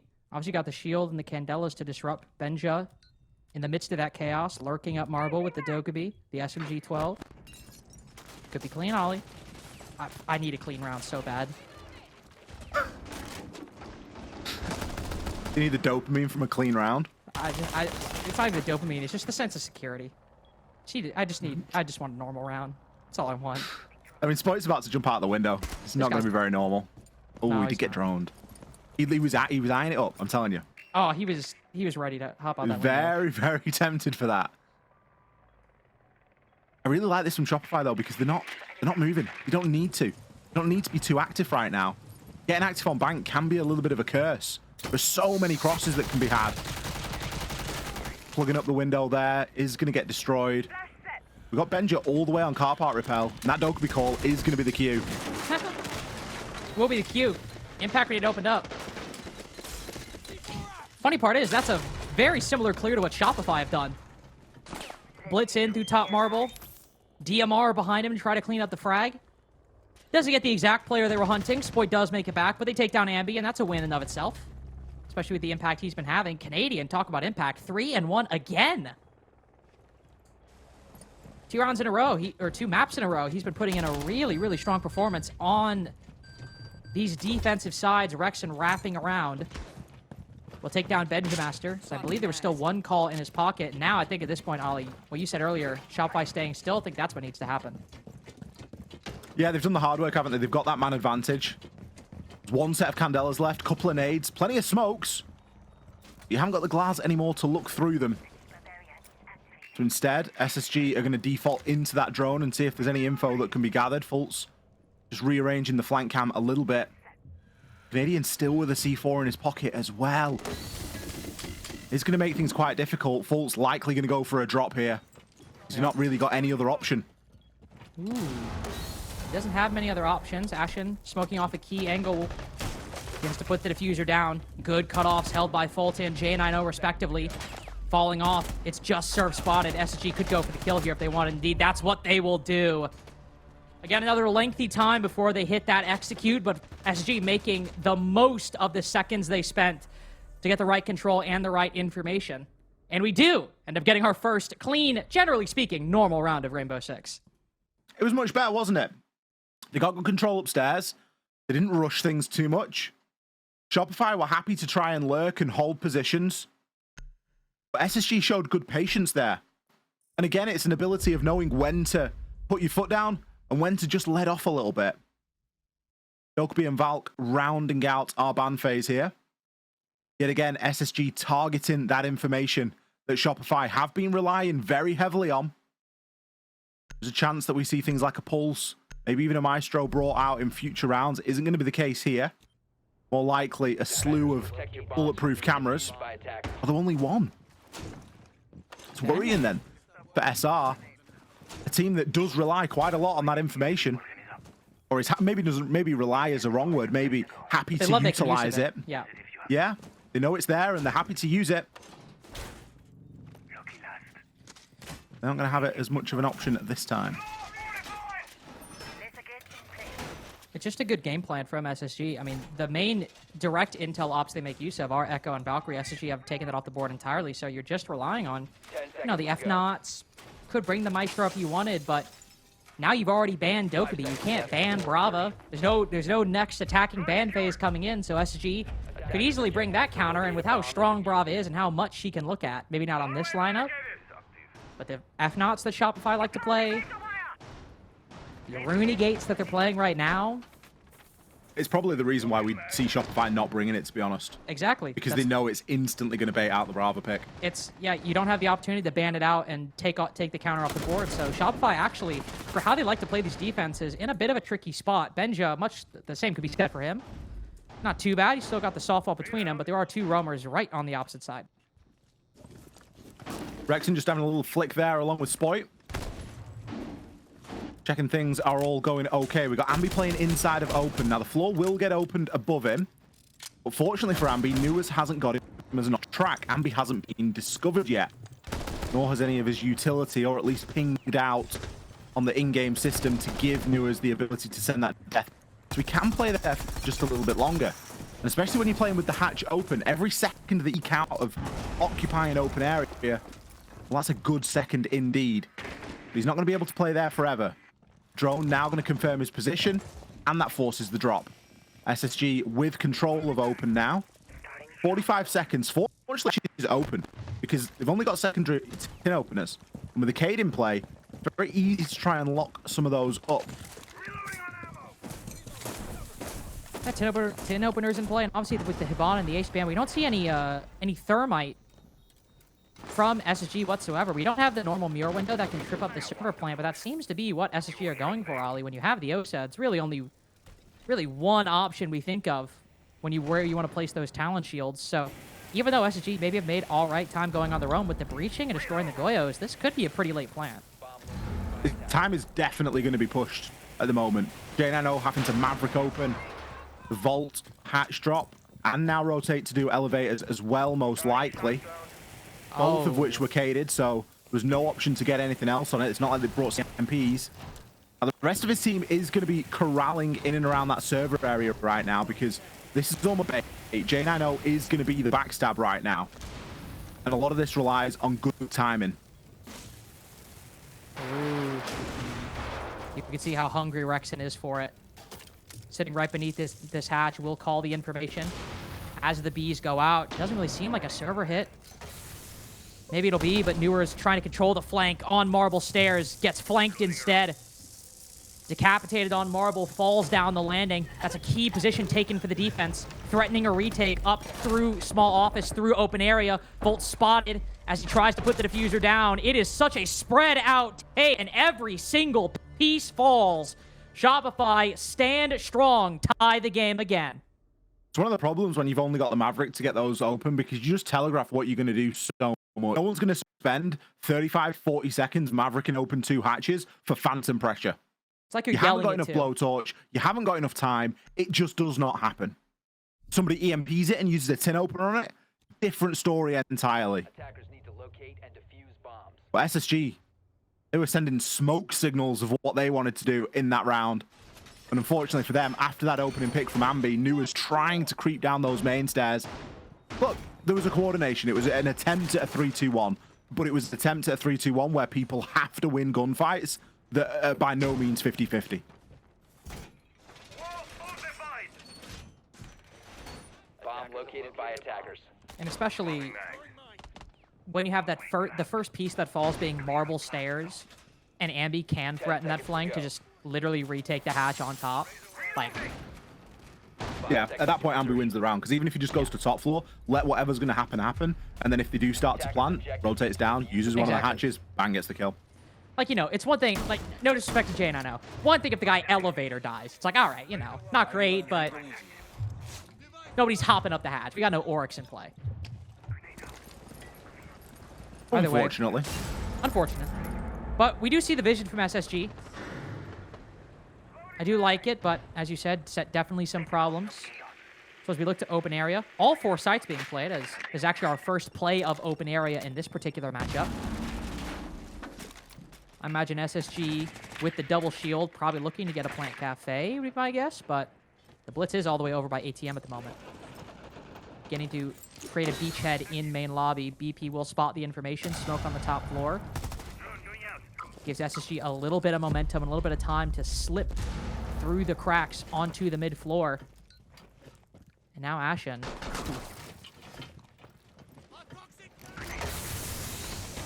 Canadian put that down and thought it was a banker. He was like, this is a guarantee right now. I'm going to commit 3 to this doorway and get somebody. Surf's taking a bit of damage. Canadian as well. This is a bit more of an unorthodox approach to attacking this site. Much more of an across clear. A lot of teams will just focus solely on the quad wall and pushing some sort of smoke or shield in through double. I'm looking to pressure likely an Azami playing on the box. Not the case this time. No Azami. And the push instead coming through the Archives Tellers side of things. Now, a lot of that wall is soft, but of course, funneling into a single doorway isn't ideal. Canadian is going to be on that basement level, so could play a bit of spoiler. Capcom no longer, of course, has the C4, but he will still have an ability to try and hop up and try and flank over on toward blue. I think the big concern will be that Surf is half HP. Can be very quick to fall. That's indeed what happens. Ashen unfolds with a nice little pinch onto that Fenrir, and Fultz moves in off the back of it. Again, an attempt at a plant from SSG. These have been very close, very down to the margins. Fultz even taking that damage, then comes off Newers with the kill. But it's just flipping back and forth, neither side with clear control of the site, and while Newers might be in the 1v2, that Capcan's 1 HP. And Newers has immediate control of this diffuser, a flashbang as well, to stave off any gunfight, even just for a few brief seconds. To regain his senses, Canadian looks to hit it. Begins to defuse in the opposite site, but it's easy as cake. Ambi just covering as Newers literally sprints into the UMP. Another chaotic round, but one that Shopify just managed to get control of. That's maybe the player I would feel most comfortable covering me if I was disabling a bomb. I'd be like, Ambi, watch the angle. I'll bait it for us. No worries. Even with the UMP. Because you just know he's getting the kill. Saying that, though, if Canadian wasn't so low, I'd have liked it if he'd have called a little role reversal there, and he'd have forced Ambi and said, Ambi, get on that kit, start diffusing it. I'm knocking on the door here in terms of kills. I think Canadian's, what, like 6-2 or something like that? Oh, wait, actually, after that round, yeah. He is, because he got 3. No, oh, no, 5-2, sorry, 5-2. Yeah, let's not get too crazy, all right? Let's chill out. Listen.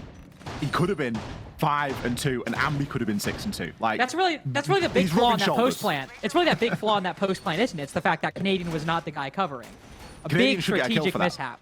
Should get a kill for it, really. Oh, he's hiding it. They're doing the thing. He's hiding the Maestro. He's under the desk. I mean, you've got to. With Brava being in play, you've got to hide the Maestro. And you also have to do it late, too. I think it's round 6. Yeah, I was about to say, there's a big reason why we've not seen Canadian bring up the Maestro in round 4 and 5, and it's that right there. Because he knows. He's literally sitting there, shivering, cowering, tears streaming down his face, praying a clutch drone isn't in the lineup. But he has waited to round 6, and that is a very smart move by Shopify. Genius. Now, you know, don't get us wrong. There's things that you can do to deal with these Maestro cameras, but you've picked a lineup based on what you think you have to deal with, which was essentially castle barricades and Azami. So you're looking at this and now going, ooh, we've got to add Maestro cameras into the mix as well. We're already seeing Gone 6's use on castle barricades. Oh, they don't know. They have no idea. You do have 3 nades. But again, it's when you find out that there is a Maestro. That's what really matters, because you're basing your utility usage in the early part of the round off the lineup that you think they have. The nice thing for SSG, though, is boy, do they have a lot of potential tools to deal with it still. They do have those forward arrows. They've got the lances, obviously the nades that you mentioned, but even a DMR in Foltz's hands. That's not going to obviously deal with the Evil Eyes, but that'll deal with the Kibas, which means you have to dedicate less of that utility to destroying Kiba barriers, and it can instead focus on Evil Eyes or barricades or BPs or what have you. So thankfully, SSG's standard lineup, or well, the lineup they brought, is not completely inept at clearing out that Maestro and that Evil Eye.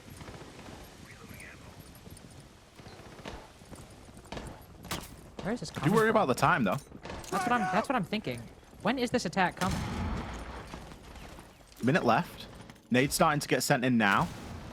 Kind of feels like we're just waiting for the time when the hopping's going to happen. Surf with a real bold swing there. There's 2 players on this rappel immediately watching him, and one a little bit further back. Fultz with the kit. Benjamaster's been taken down to nearly 1 HP. With the amount of information that's still available, you can still see Canadian flicking Bulletproof, flicking Evil Eyes. Last Toxic Babe canister coming out now. And again, nothing is happening. If this is just going to be a window hopping from SSG under the cover of what, like a Senzar OU, it ain't going to be enough. I mean, honestly, like, this is kind of a ballsy counter from Shopify. Normally, it feels like every team runs the Azami here, puts the Kibas up, but I guess they're putting Surf here, having him use all his toxic canisters, knowing that SSG will attack from this side. He still rotates over. Spoit instead completely controlling the swing on Marble. How brazen is this? Surf has been running in front of these windows for a minute and a half, and SSG are only breaching the site when it's in the red zone. Ashen just headbutts the C4 in the face. If only Confidence could block Shrapnel, and Shopify put a lid on SSG's attacks 4-2. I really enjoy that from Shopify, and I think that Surf played it perfectly. He was so hard. He was working so hard to try and bait any sort of response. Because as soon as he's used all 3 Toxic Babe canisters, he even said there in the chat, come on, bro. As soon as he's used all 3 Toxic Babe canisters, like, he's allowed to jump out at that point. He can do whatever the heck he wants, especially when there's 15 seconds left on the clock. He's done his job. His job was just to get to that point in the round. Once he's there, so what? If you want to send him out of a window and see if he can get a couple of pop shots on somebody, go for it. We don't care. He didn't quite send himself out of the window. He crouched down, laid down prone, and see if he could get anyone on the upside down rappel. But it's kind of the same thing. Shopify had so much depth there, and SSG had just stalled out for so long. That C4 literally bounced off the shield as well. It was so well timed. It's not the first time we've actually seen that in playoffs. No, it's not.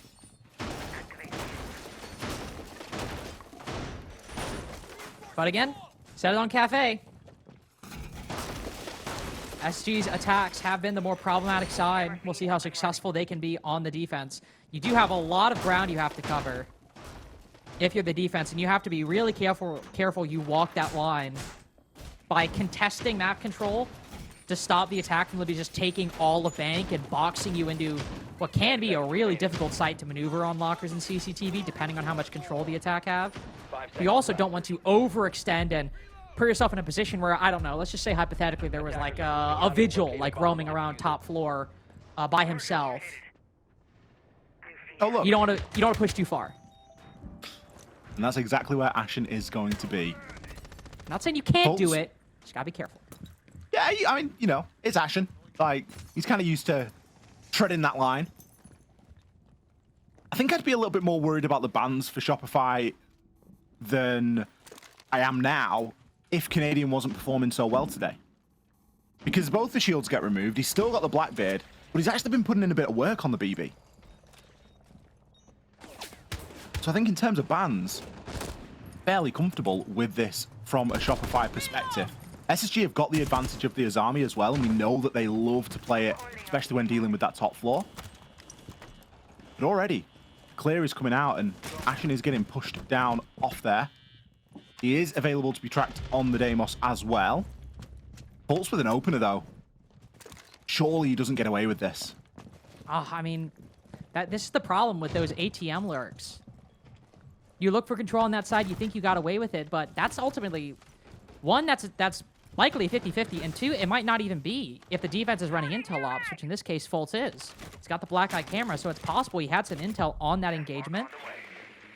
But the issue with that side inherently, it's usually just one attacker pushing one defender, and if the defense wins, he can get away relatively uncontested, and the attack is then stuck in a 5v4. And don't even get me started on the fact that that's the hard breach gone. This is, by the way, a bank attack with Hibana and Ace up. And now your Ace is down. Wow, great. Unlucky. Just super cool. I mean, lucky for them, some of the hatches are already open, but it isn't going to help them too much when it comes to server. Surf will be able to open up the back hatches, but it's still going to be a very difficult push, and it's likely going to have to be off the back of some pretty flashy gun skill. Speaking of, we're going to be watching the Spoit POV at the moment. Just looking to challenge onto the bottom of those main stairs. Rexon recovering a drone there just outside of garage and going to come to try and join in. I wouldn't be entirely mad at a little garage lurk at this moment because, let's be honest, it's not really like Shopify have many other places to go. They don't. That is Rexon's typical position for these Shopify attacks. So again, I hope SSG are aware of it. But they don't have any BPs, so there's likely got to be a black eye camera in there. And if there's not, well, I'm going to have a lot of problems with SSG depending on what happens with Rexon. But he's not even in garage. He's all the way upstairs. There's going to be a hatch drop plan from Shopify, and this could be quite tricky, especially with Benja still having one of those C4s. The Shimikas could also bounce off the wall, land right at Canadian's feet. Out they go. So does the secondary utility. I mean, you see the plan from Shopify, but the counter for SSG has been in place since the prep phase started. As clean a defense as you could hope for SSG out the gate. A beautiful occasion where we see not only the area denial, whether it's a smoke or a Shumika, but also the C4 land at exactly the same time. I'm all about that. Especially when the time's low. Canadian isn't there baiting stuff out. He's got nowhere to go. He's just desperately trying to get the case down and hoping that his team is able to cause enough chaos and win enough gunfights to enable it. Defenders, protect your bombs from being... SSG very happy with that first round. And again, all comes off the back of an opening pick. You lose the ace, you've no tin openers. Guess what? It's going to be a very sad time attacking into server. I think if we're going to run that in the future, it doesn't have to be Rexon doing it. Maybe we swap the Dokkaebi and the Ace's positions. Because I don't think putting the Ace for the ATM's lurk, given the importance hard breach he can have when attacking basement. Especially since if they didn't want the hatches, or if they didn't want the wall, they would have brought like Hib and Mav, right? Yeah. But you bring the Ace, we know you want the wall. So I think maybe we put the Ace with the rest of the team, maybe put the Dokkaebi front side. Not saying Dokkaebi's weak utility, but calls don't open walls. It sounds a little bit too revolutionary. I think you're pushing the envelope a little bit. Okay, my bad. I think we'll just send Ace points on Ace this time. Let's send him in. He's taking one look at that and going, give me the, I'll play. I'll stay alive, don't worry. It's always a bit of a privileged position being on the Ace. It's like, listen, we need to use your Selmas in the first minute, then you can do whatever you want with the AK-12 after. We literally do not care.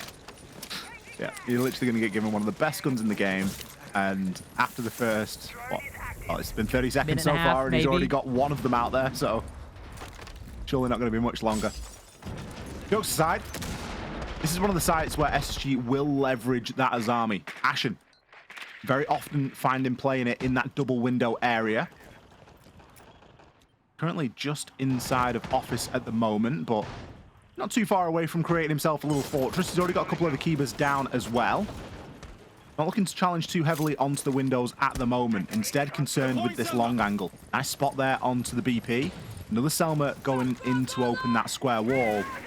The difference in time right now between just exactly what Shopify are getting done versus what we saw SSG get done is night and day. This site has been picked apart bit by bit. Rexon's been driving a shock drone around for what feels like 30 seconds at this point. He's just been picking utility up left, right, and center. He's sitting there being like, I wish I could shock Kiba so I could have something to do. I've already done my job.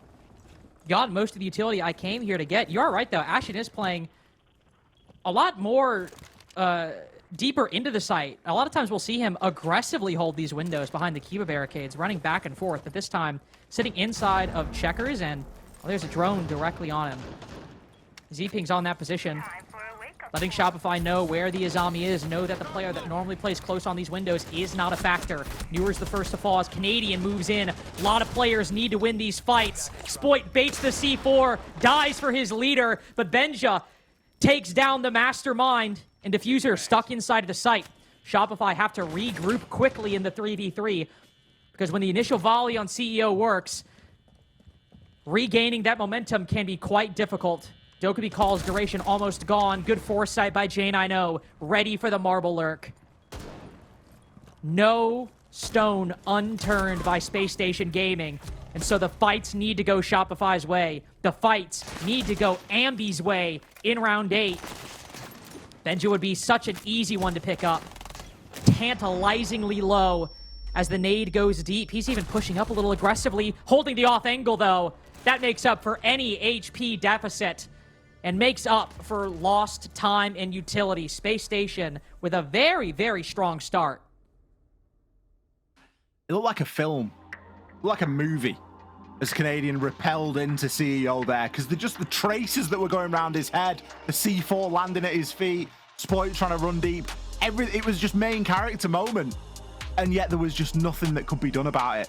Because whilst a lot of the util prep had been done, there hadn't been a lot of prep done in terms of maybe they knew where players were, but SSG were very comfortable. They were in good positions to react, and they didn't need to expose themselves to affect onto the players that were repelling into sight. And that was the big difference for me. They were happy to sit in those power positions, and they didn't really need to move too much to be able to make a good job of repelling off that push. SR taking a timeout here, obviously feeling like that didn't really go to plan. Still up on the series, still coming out with the same split they had on Kafe, but the attacks not coming as easy this time around on Bank. Will be another round of banning to go ahead as well, so they could look to try and affect things that way. That was a brilliant angle through square. Benja just staying alive in the site as well. Very difficult to disrupt. 4-4. The round of bans to come in at the end of this one. Shopify needs to start finding some success, and a bit of an offsite. Let's be honest, it's not a site that we see all too often. Archives and Tellers being chosen here for round 9.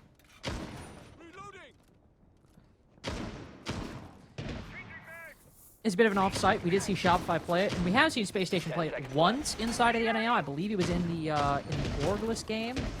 I also don't believe they oh, did they play this side in the OSG game, actually? Let me check. They did play the OSG game. Played it twice, actually. However, there is no orcs, which they have played most of the time, and that makes me sad. Benja instead playing the very boring Sentry. Boo. Not fun at all. It's got the Brava. We got the Brava for what? BPs and Malusis? Yeah, that...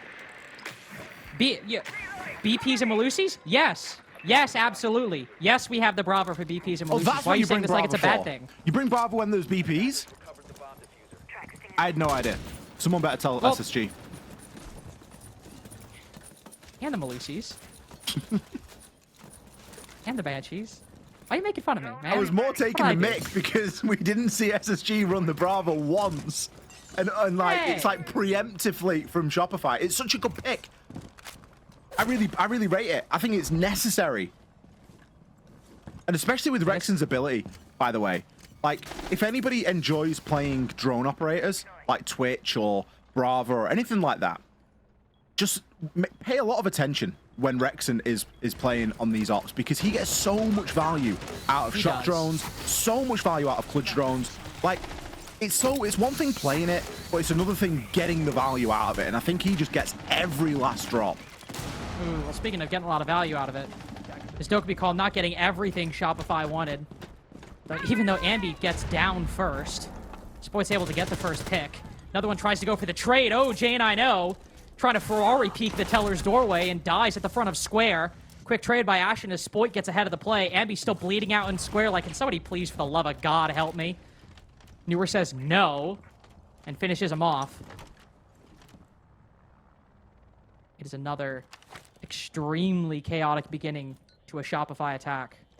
Has Spoy overheated a little bit there? I think he has. I think there's a slight element of overheat. Especially if you look at what he's on. He's on the RAM. And a lot of that floor upstairs is intact. It's not easy now for Rexon to start trying to find these angles. He may have a DMR. He might be able to make a little bit of room for himself, but with the position of the kit as well, not an ideal position. Canadian will creep down and should be able to recover the kit. But it's the clash that's going to be a big problem at the moment. What's the clash and Newers?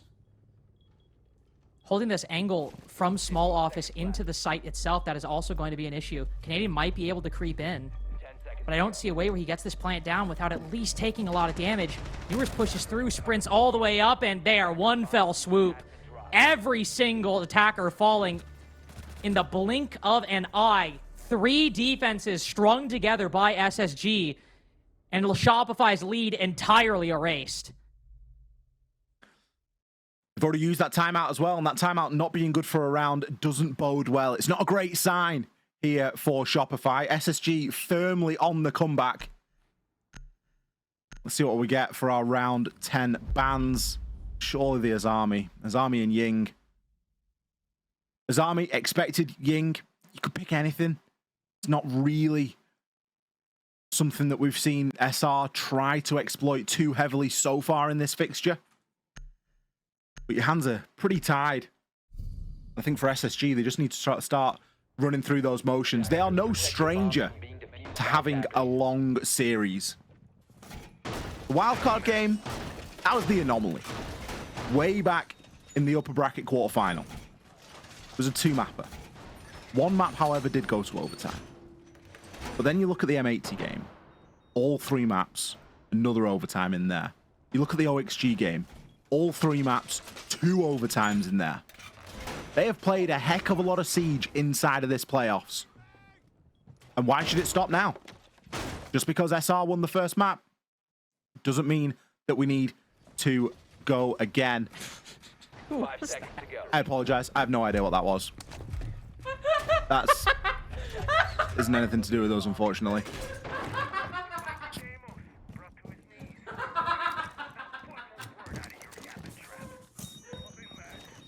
Who was that?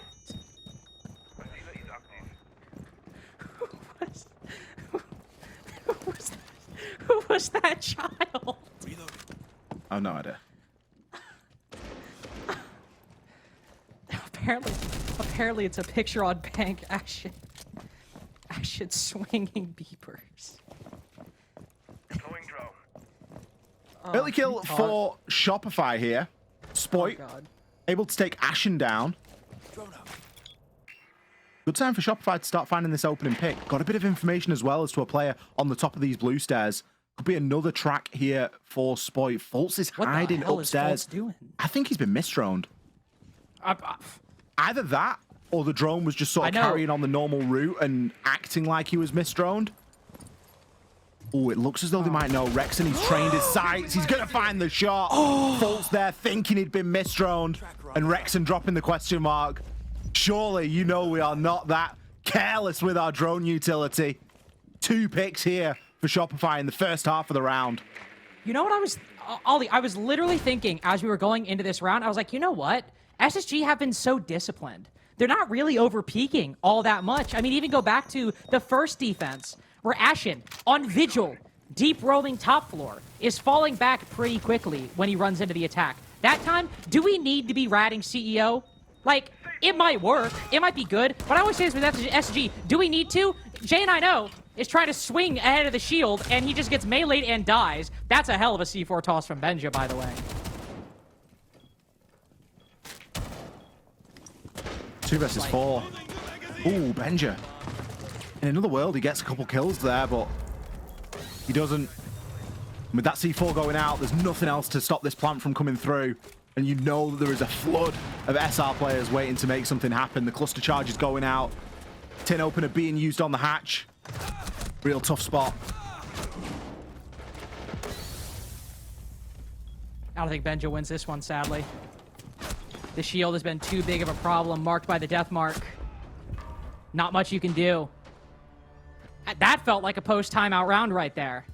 It took a bit of a delay, bit of a curious exchange on Tellers and Archives, but on Basement, not misdroning CEO, not letting that spot slip by, 5v3, resetting, converting. That looked like the Shopify we were going to see once Super decided to get the team and put their heads together.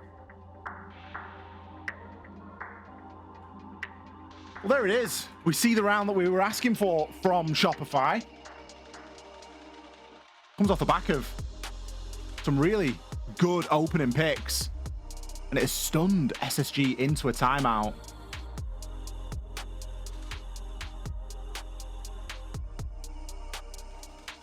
Which understandably so. 5-5.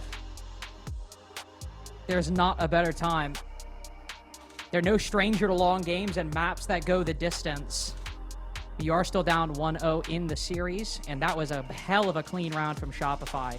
They've got the opening pick, three of these four attacks so far. But they've come very late in the round as SG have played so well, played so patiently, not giving them any openings. And I have to think that, again, it wasn't the opening pick, but I have to think we just overthought it a little bit. We don't need the Warden lurking up there, especially on Basement when you've got the Cade Tuberau up. It was weird that it was the Warden that was doing it as well. Yeah, exactly. Like, do it on a Scopos. Do it on something else. Scopos, like, could have been great for a little pocket play right there to catch him off guard. Like, sure, it's a bit more obvious, but still, it's something different. And also, again, if you're running Cade Tuberau, one of the best operator duos right now to waste time, you don't need a guy ratting upstairs, especially if you've also got a smoke playing blue stairs. And the Scopos would have been a much better play, because then as soon as Ashen dies, you can just rotate down. Or as soon as you get droned, you can just rotate down, and SR have then got to chase the shadow for a little bit. Then they get up there, realize it's a Scopos, you know, there's all that sort of mini game around it. They've got to go up there and clear the shield because you don't want him flanking later on. And already you're back on site. So, yeah, it just felt a little bit overcomplicated. Something we've said quite often about OXG and the way that we saw them playing was they were keeping things very straightforward. Really not overcomplicating things. And there's a lot to be said for that inside of Siege in general, but also in playoffs. Maybe an occasion where SSG just got a little bit too giddy. A little bit of overcookage. But we've seen it happen from both sides. They've taken their time out now. 5-5, looking to level things up. They need to win bank if they want to try and advance through in this best of three. SR already getting the result on Kafe. Shopify have used their timeout as well. But slowly but surely, they have been looking better on these bank attacks. They had a super slow start. And despite the big advantage that they had at the turn of the half, we are now in a level game. But it does feel as though SR slowly but surely getting a bit of a better handle on things. E1D and the Dokkaebi calls too. You better hope they get a good handle on these SSG positions with all the intel they've just gained. Benjamaster in particular, marked out by the E1D and the Dokkaebi call too, and now a drone. Benj has been around the block a few times. He knows that he might be feeling a lot of pressure momentarily. 4 rounds in a row now that Shopify have an opening. This one coming after the halfway point. But it's on the smoke of all operators, and Shopify have plenty of time to build this advantage into something different. They don't have to go just yet. Surf, conscious that there could be someone. Oh, he's going to find him, actually. Finds the one onto Benja. Canadians hopped in as well. Rexon. Poor old Newers. Left out in the cold right now. Finds himself one, but now the pain really starts. Blank going down. Deathmark track. Drones. This doesn't end well. No, it doesn't. Very rude position to put your newest pickup. Everybody just falling on the site the moment you try to set him up for a flank. Very, very rude from SSG. And it might be only 2 victories for Shopify, but that's enough to put them on match point 6-5. These attacks have been tightened up quite extensively in the past 2 rounds we've seen. That one, only player really away from the rest of the group, so to speak, is Ambi checking down below, where, again, we find Foltz in an off position. Now, to be fair, it is a 5v5, and we're starting to get in the later point of the round. I think where he's playing right there, even if it's the smoke, I see a bit more of the logic.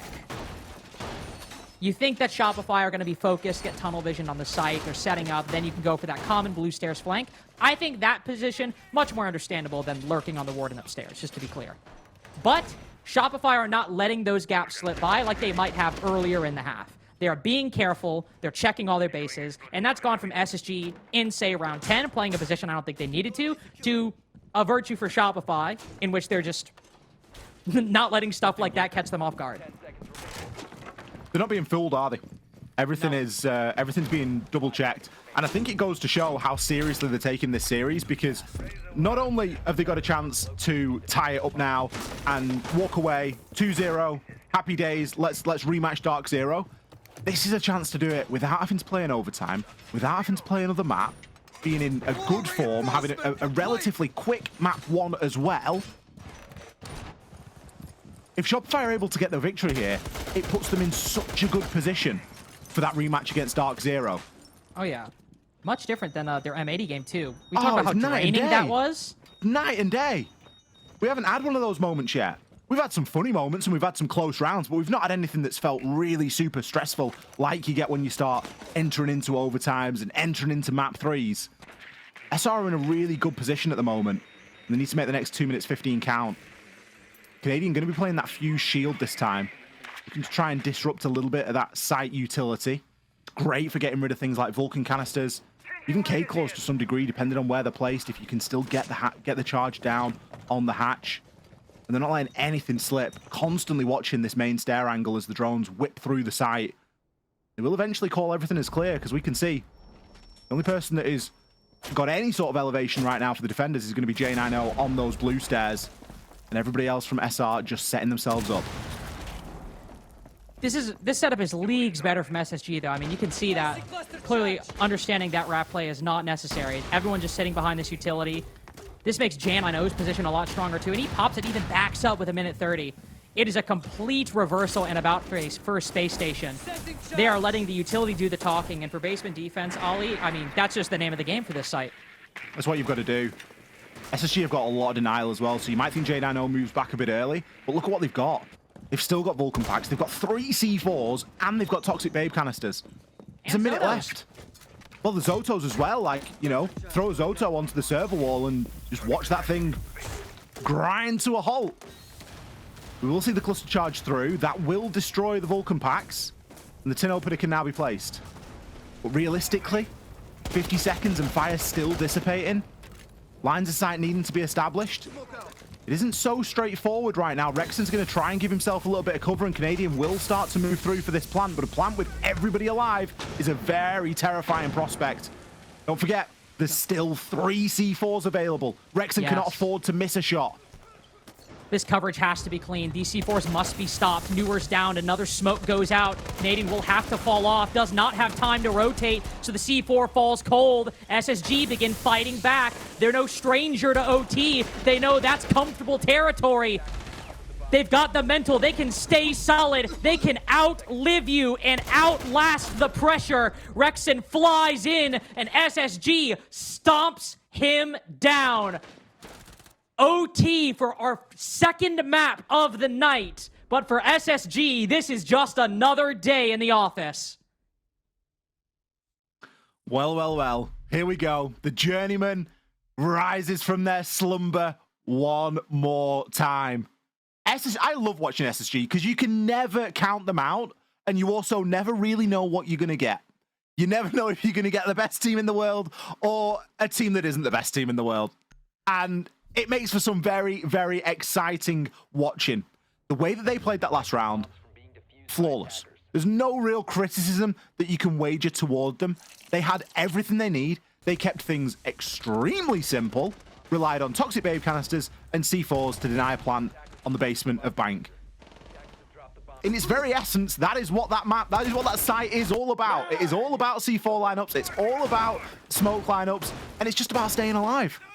And it's all they needed to confirm an overtime here in this game. Now, is it going to be as big a win as we make out? Sure, they've got into an OT, but they still need to win the map. Now they switch over.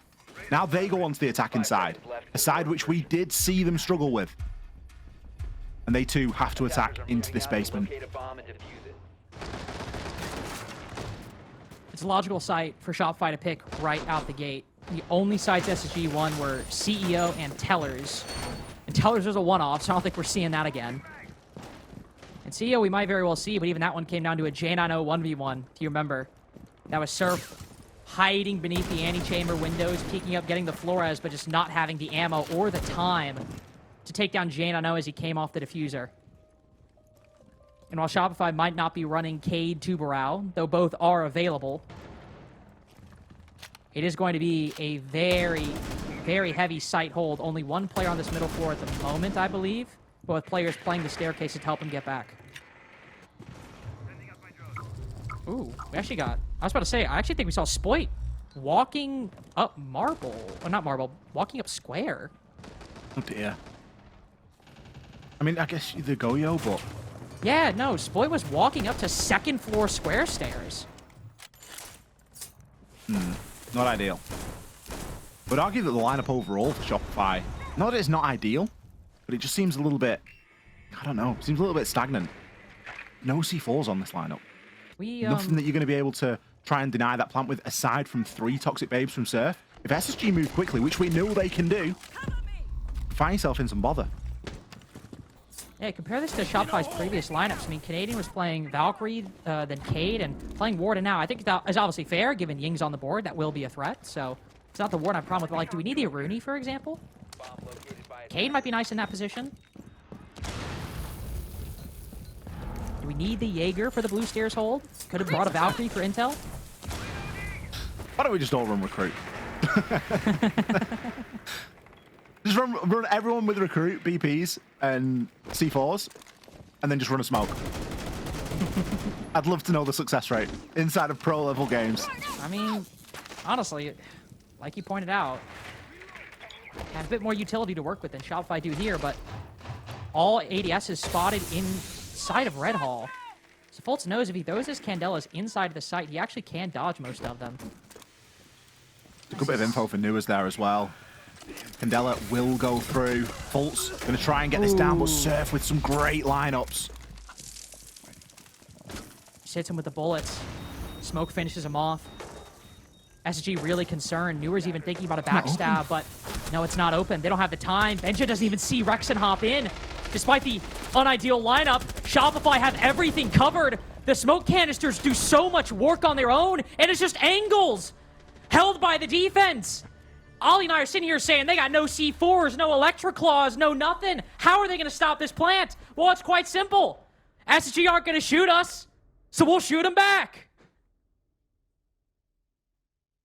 Why is the hatch and elevator not open? Everything had been used, so it was an allocation thing. It was a volume problem. They didn't have enough hard breach to get everything open. If that hatch is open, does it make the difference? Maybe. One person backstabbing can be enough to turn the heads of a couple of defenders and give you a little bit of an opening. And when you haven't got a lot of denial, when you haven't got any C4s, you need everyone looking in the right direction. Because you're relying on guns and guns alone to stop that plant from going down.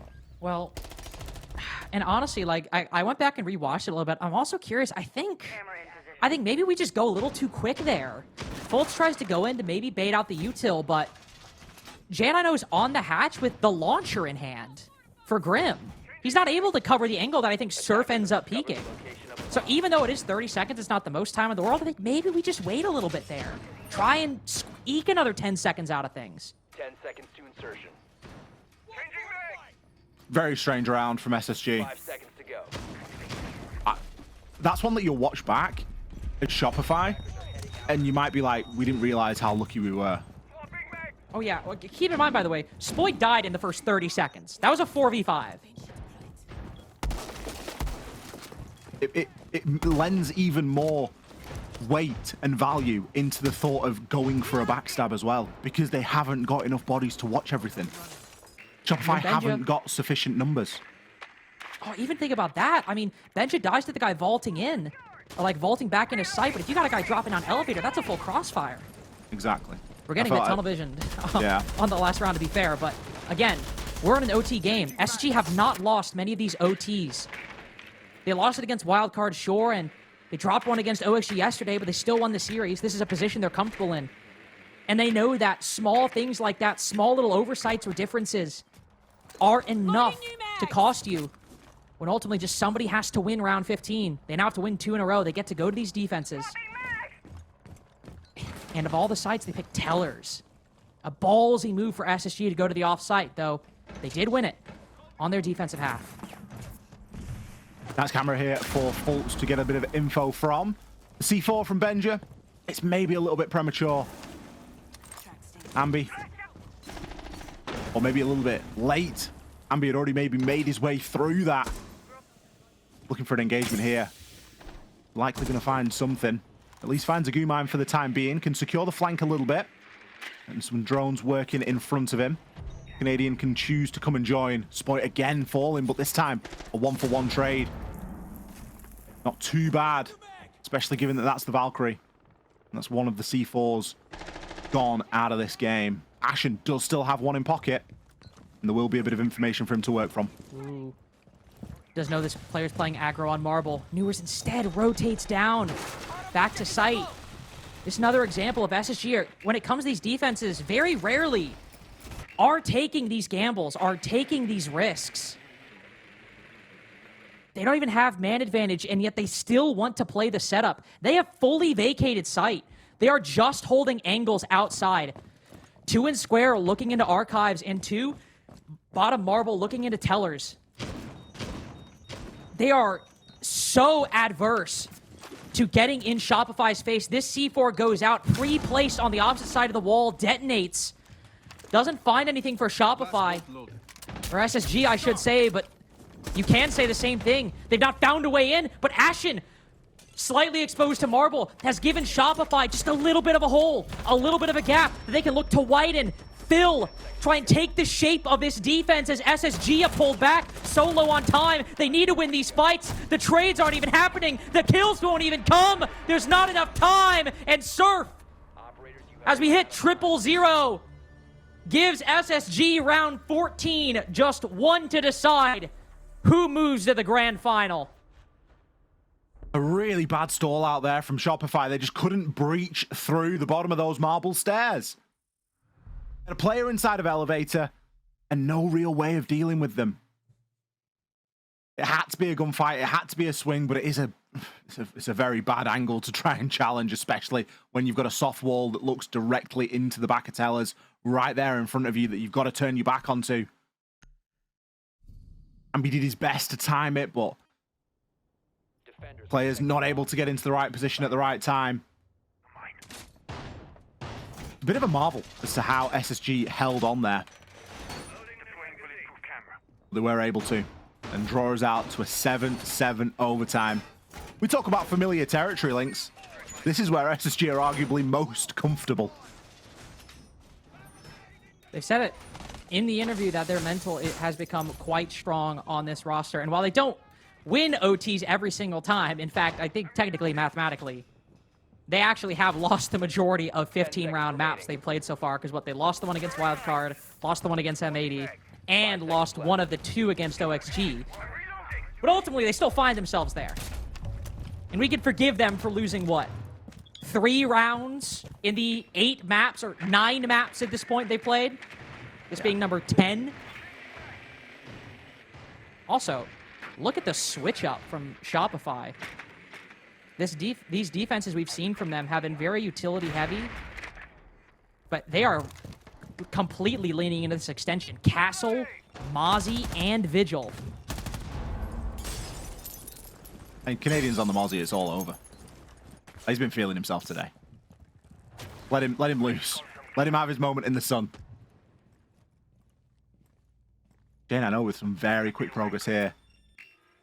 Start to try and knock on the door of those blue stairs. It's such a key location to hold when attacking into open area. Main worry at the moment is, has he got any flank protection down there? As we've mentioned already, that this isn't a very util-focused lineup from SR. Instead, quite the opposite, quite loose. And a very real possibility that he can get flanked down there. These gridlocks are getting deployed upstairs, just trying to keep a control of square.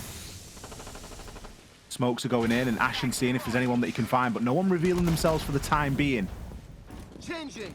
Instead, just going to be setting themselves up, and Fultz on the Monty will be looking to make a charge here into that site. Another smoke for Ashen.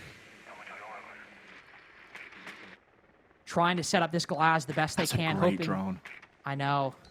They don't even know. Why would you? It's round 15. There's so much else to consider, so much else going on. Why would you think that one drone on square would be any different? It's surely one of your teammates. Surely nothing giving the call, but J9O! Huge pick as the C4 flies by the Monty's head, and SSG get active.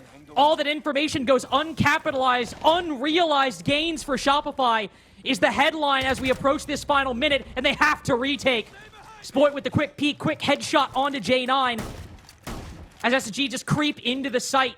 It's not a tidal wave, it is just a trickle, and yet water can erode over time, can slowly create these holes, create these divots that SSG just widen, and yet Spoit holding on. He's got square, but the site slipped away. The round is 2. Map 3 seeming an inevitability as Ambi attempts this defuse. Monty unshields. Rexon needs to cover. Long angle. Not able to make it work. Not happening. Not a chance. They have been here before. This is just comfortable territory for Space Station. And Skyscraper will decide who meets Dark Zero later tonight. I think we deserved all 3 maps between these two Titans. SSG have come far too deep into this lower bracket to bow out in a 2-0. They deserve all 3. And that's what they fought for, and that's what they earned over on Bank. SR, they tried a looser roam. They tried a bit more flexibility, and SSG moved through and got that plant down, securing that 3rd and final map. We're going to cut to a short break. After that, we'll be back with Skyscraper.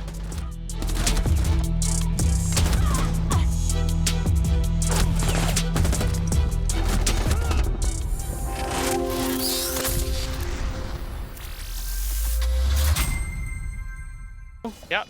Both there, guys. Both there. Benja, stay alive, Benja. Guys, let's go there, let's go there. That's on me, sir. Let's go! That's how you play that shit out. Good job, Let's go. guys. Huge shit, guys. Dude, We look, had them that on next shot. map. Get fucking simple, fellas. That was a good job.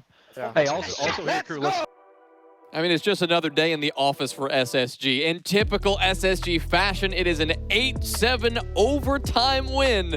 Took them all the way to their last possible moment to get it done. But they get it done, and that's the most important thing. Laxing, they send us to map 3. That was the whole point of going to the second map. They pull out on SR's map pick. Yeah, I mean, they stave off another potential loss going into a max overtime. They seem to get it done every single time. We talk about that mentality. It clearly shined through there. I think one of the big takeaways for me when you were comparing to the last time they met SR, last time it was on Bank, what really shined through for them this time around is they played far more passive. I think Lynx hit the nail on the head when he immediately noticed, just for the simple fact that they were playing far more passive.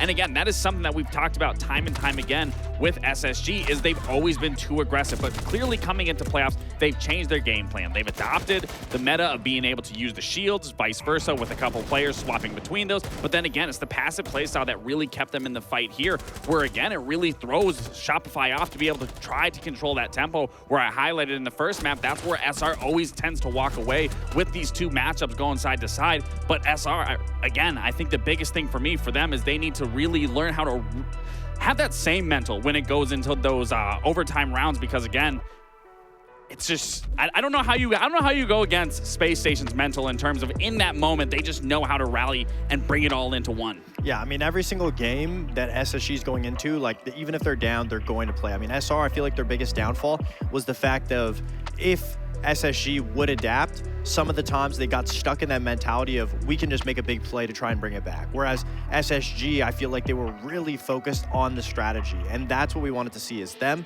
taking that aggressive, natural SSG strategy and then being able to add implements of slowing down, bringing more shields, being able to play off of each other more, as opposed to, you know, at the start of playoffs, at the end of the stage, we saw them trying to focus on just that, and they were abandoning their over-aggression. But now they're doing a great hybrid of both, where they have the confidence. And I feel like there's also an element of mentality where once it gets to overtime, nobody's more confident than SSG.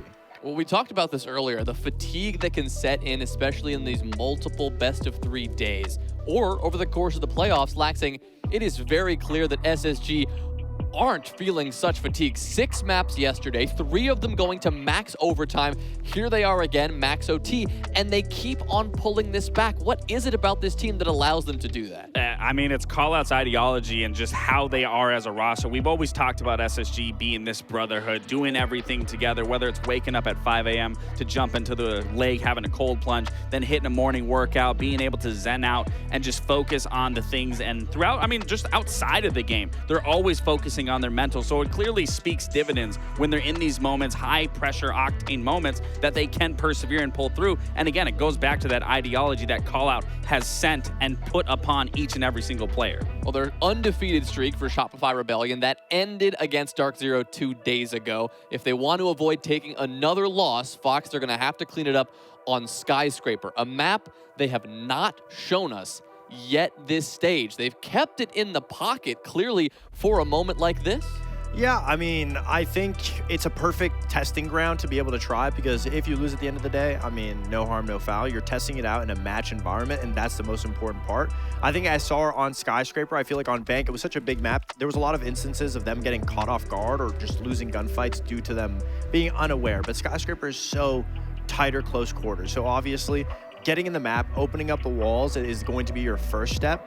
And I really want to see SR play behind the shields a little bit more, play behind Troy a little bit more, make that be the focus, because that was the main reason as to why they won map 1, is relying on those shields, relying on Canadian. And in map 2, yeah, they were still trying it sometimes, but it didn't really look like it was as prominent or as decisive as we would have wanted to see. All right, we'll keep it snappy for predictions. Keeping in mind, SSG, they beat M80 here 7-2, and we haven't seen this yet from Shopify. I hate doing these predictions because we've both been wrong. We can't get the round count right for the simple fact of Shopify starting on that defense. I think for Spacestation, for any one of these sides, but again, more focused on Spacestation here, they need to get a 3 or 2 half on their attack to then go back to that defense and solidify it there, because we talk about how Skyscraper is such a defender-sided map that those attacks are far more important than what that defensive side is going to look like. I think SSG can win if they can get, a round or 2 attack.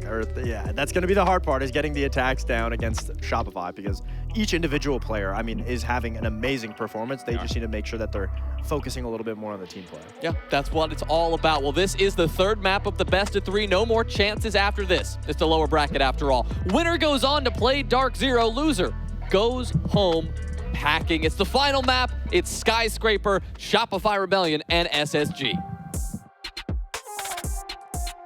Could be quite a nail-biter, as Shopify have not shown this map, and SSG, well, they just showed it for the first time yesterday, so neither of these two teams are exactly the most well-practiced when it comes to game day reps on this map, Ollie. But with SSG starting on the attack, I know it's the harder side, but I'm going to be honest with you. They got the momentum. I kind of like SSG here. Oh, they got the momentum. They've not got the social vote. Not that that is in any way defining. We see that thing flip and flop all over the place pretty much every single play day. I think the fact that SSG played this map yesterday and we're good for 2 attacks on it, it's a sign, isn't it? And it's a sign of, have they got a good handle of attacking this map, or are Shopify going to be able to, really get on top of that and get on top of it quite early? It was the last map left up, so it was the decider map. Shopify not choosing to ban it. It's a map that they haven't played yet this stage, so we are really looking at this with a clear view of just, how do they want to try and play Sky? What are they going to show us? We speak about it often. It's a very one-sided map in a lot of ways. We have a Ying and a Monty ban. Ashen, getting into that old chat. On the Cade, Tub, Bandit. I want us to. I mean, no Cade, no Tub, no Bandit. Shopify not being baited in by that. So the Ying Monty makes a lot of sense. The Goyo is a ban that I really like the look of. It's very seldom that we see a Goyo banned out, but it's a fantastic tool, and it's very often picked on the defense. So that being removed here is it might even force out things like a Tachanka. It could force out, Smoke and Tachanka in certain instances. So we'll have to keep an eye on that, and it will mean that holding that mid portion of the map that we will often speak about, Terrace and Dragon, which is often an area of the map that can be held regardless of which side you're defending on, whether you're defending in T and Karaoke or whether you're defending Office Exhibition. It's somewhere that you can really start to build and fortify as a defender. And the Goyo Vulcan packs are something that can really help you to do that. With that being gone, Shopify are going to have to come up with other answers to do that. They have got super powerful architects available. They have got the castle, and they have got the Azami. But are we going to see something quick here? I think so. I was about to do a bit, but I think SSG might just be trying to push quite fast. Rexon gets the first kill, though. Jan and I believe, I was about to say, on the Karaoke window will fall, and they're just trying to deal with black stairs, but I think maybe we should have waited a little bit. Surf lasers that guy running up black.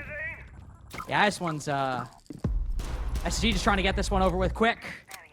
Trying to carry forward the momentum. I appreciate it. They're feeling sparky. They're feeling excited. And you know what? It's Sky defense. You're losing Karaoke T anyway. Don't worry about it. That's just for the fans. That's something for the mental. That's a crank round right there, for anyone that's unfamiliar. SSG definitely cranking it right out of the gate. And I'm not sure how I feel about it. It's fine. First one. We can say it's fine. We can say it's the first one, but it's fine. It's a difficult side to attack, but it's not impossible. It's fine. It's the first one. I'm not having it. I'm not having it that we just run a blitz through the top of black into the stairs and just expect something to work. And Blitz has the diffuser, by the way. Okay, you know, I mean... Canadian was teabagging that thing on the top of black stairs before Benja had even died. They're like, don't worry, we got this. I will say, to your point, it's like, let's look at the lineup, okay? Like, did we need Sledge? Did we need Sledge? Well, then we go from that into what we're seeing now, which excites me a lot more. Double hard breach, guaranteeing that they're going to be able to get some things open. We still got the BB. Okay, we're going to switch off one of the hard breach. We've got single hard breach, still good. You got to be careful. You got to be careful, Ali. I keep telling you this. You do keep telling me this. But you've also got the Rora. Oh, love the Rora. They actually they ran Rora all 3 rounds yesterday, so this is actually just normal for them. It still speaks that, you know, something quick could still happen.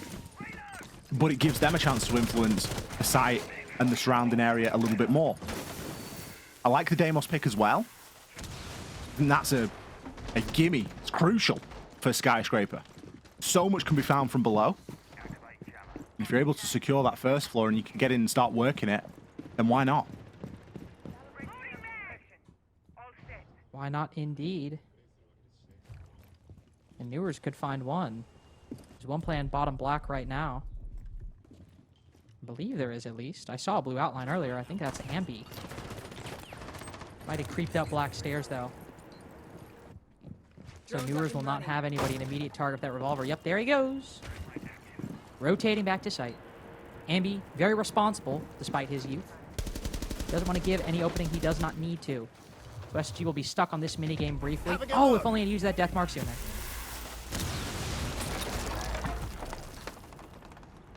So we are going to get the wall open into Geisha. It was taking a little bit of time. The Mute Jammer causing a few issues, but it has been dealt with. Setting up for a pretty substantial across clear right now. Ambi's still below, and he's even able to watch for Canadian coming down, but Newers is lurking right now in the pantry. It looks as though SR know about this. Oh. Also a little bit of unlucky timing right there. Newers falling off the angle. And also switching weapons, I believe, right as Canadian swings. How many more excuses do you want to give him? He just got beamed. Listen, okay? I'm trying to be nice. I'm trying to be nice. Every single one of these maps, Canadian's been on a heater in the first few rounds, by the way. Speaking of heater, Ambi almost lines 2 of them up, though Ashen hops in soon after. Nice little 1v1 right here, but the Azami slips away. It's Benjo who gets the second.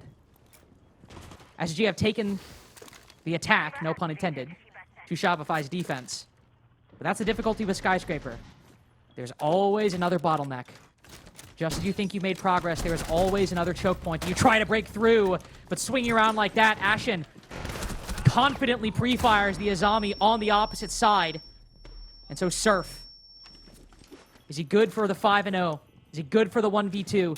C4 on the opposite side of the wall to make the noise, draw the attention. It works, and yet he misses the fight. Both chances don't go his way, so the Blackbeard pushes in. He finds him, ducks back down. Both players low. Here's him sprinting around. It's going to be a bob and weave, but Surf has the time. Just a little too exposed behind the minibar. And Fultz is able to find him and get one crucial attack. That's a huge round from SSG. We talk about Skyscraper as a map with an extremely fine margin. We talk about this game as a game with very fine margins. Take that onto Skyscraper, it's even worse. 1-2 rounds on attack can be the difference maker on this map. Attackers need to locate and Ashen with the kill onto Spoy. I mean, it was a beautiful pre-fire. The nade coming through as well, forcing the player downstairs. Someone all ready for the catch. The only things that really went right were the couple of kills that Ambi and Canadian got. I will say, kill onto the BB was very nice. And I'm very surprised that Fultz didn't kill Surf behind minibar as he was challenging onto him, but there must have been some sort of disconnect there. But what I was going to go on to say was I was going to talk about how the mute jammers really tripped SSG up there. And if they'd have lost that round, you'd look at it and you'd go, is it down to the fact that the mute jammers really slowed him down? Because there's no way that Surf should be allowed to play behind that drinks bar for as long as he had. That's somewhere that does typically get opened. The site never really got pressured too much. It was in a cross clear, which is fine. But I did feel like the mute jammers really slowed SSG down quite a lot. They did slow them down, but actually I do want to mention something, because on the topic of slowing down. One thing we didn't mention is, obviously, you mentioned the Goyo ban, but the Clash ban too is not what SSG banned yesterday. They banned Azami. And one reason they probably banned that Clash was on that attack, when SSG tried to go Shrine, the Clash from Kino was literally slowly just walking back and delaying even more time those mute jammers did. So SSG banned that op, and then all of a sudden that Office Exhibition attack, they do literally the exact same thing, and it works out. Close, but it still works out, and they look better doing it. So, also good adaptation from their failed Office attacks yesterday. It's worth throwing in when you're against Canadian as well, because you know he's going to be playing a shield. Yeah, it's a threat. Drone is ready. Something that you really don't want to be dealing with. One round already then. Good position that SSG find themselves in. Going to be attacking into Kitchen Barbecue this time. And they've got a lot of the top floor to deal with. They can get into Office and Exhibition side, no problems. But the castle barricades and the real meat and bones of the hold from the defenders is going to start in and around that Shrine and Drum area. Rexon. Looks like he's trying to hide at the moment. Definitely some Vert going to be available on him soon, though. And he does need to be cautious. Opening pick there, going for Benja. Spoit, 0 and 2 at the moment. Got beamed in the previous round by Ashen. A horrible pre-fire from the Blackbeard. There's a chance at a little bit of Vert action here, but very touch and go as to whether it'll come through. Rexon eventually makes good on it. He was hiding out there for a long time. Ooh. Oh, it seemed like Ashen might have found a little bit of a gap, and he will make good on it. Canadian's found inside of the site, but the rest of the team has collapsed around him. The initiative SSG seemed to find is more of a bit of a false start, unfortunately. Got a fair bit of time, though. No drones, unfortunately. But could have a 1v1 on this player hovering around the diffuser, playing over towards the bottom of main stairs. He'll pick it up and go back, waiting to see if anybody gets baited into that rotation. If you can give Shopify anything, they'll play pretty passive in these defenses, play chill in these moments. Ashen will look to dodge any vertical angles, catch any kills, and anybody moving forward. That's a nice shot. That could be the start of something. As the rest of these defenders are up on the top floor, Flashbang goes out to stave off the main stairs push. But will he commit? His time is running low. Shopify need to peek, but there's nobody here. What? He gets the diffuser down. Doesn't lax all the intel. Sees another. This could be round 2. Surf's in the other site. Gumine triggers and reveals the information. But it's Surf playing on the back foot. Zoto's it. Ashen 1 HP. The diffuser going down. He doesn't have time. Doesn't have the angle. Just misses the shot. Could have been a game-making clutch for Ashen. And while it slips away, it's not game over. On Sky Attack, it's moments like that that can bite you. that might be a round that we come back to watch later, come back to bring up, and realize that that was where SSG lost the game. Getting the plan down, able to break down engagements into 1v1s, but Surf with such a great heads-up play. The second time that we've seen a Gumine really define a round as well. Spoit fell to a Gumine. Define a clutch. Yeah. Think back to the M80 game. The Gumine at the top of the stairs on labs. This time the Gumine works in favor of SR. Somehow though, I can understand the timeout. Because I wouldn't be happy either if the round had been won off the back of a Gumine and a Zoto canister. And Ashen not really knowing where to spray through the wall. It's a 50-50. He picks one side and he sticks to it. And he either gets lucky or he doesn't.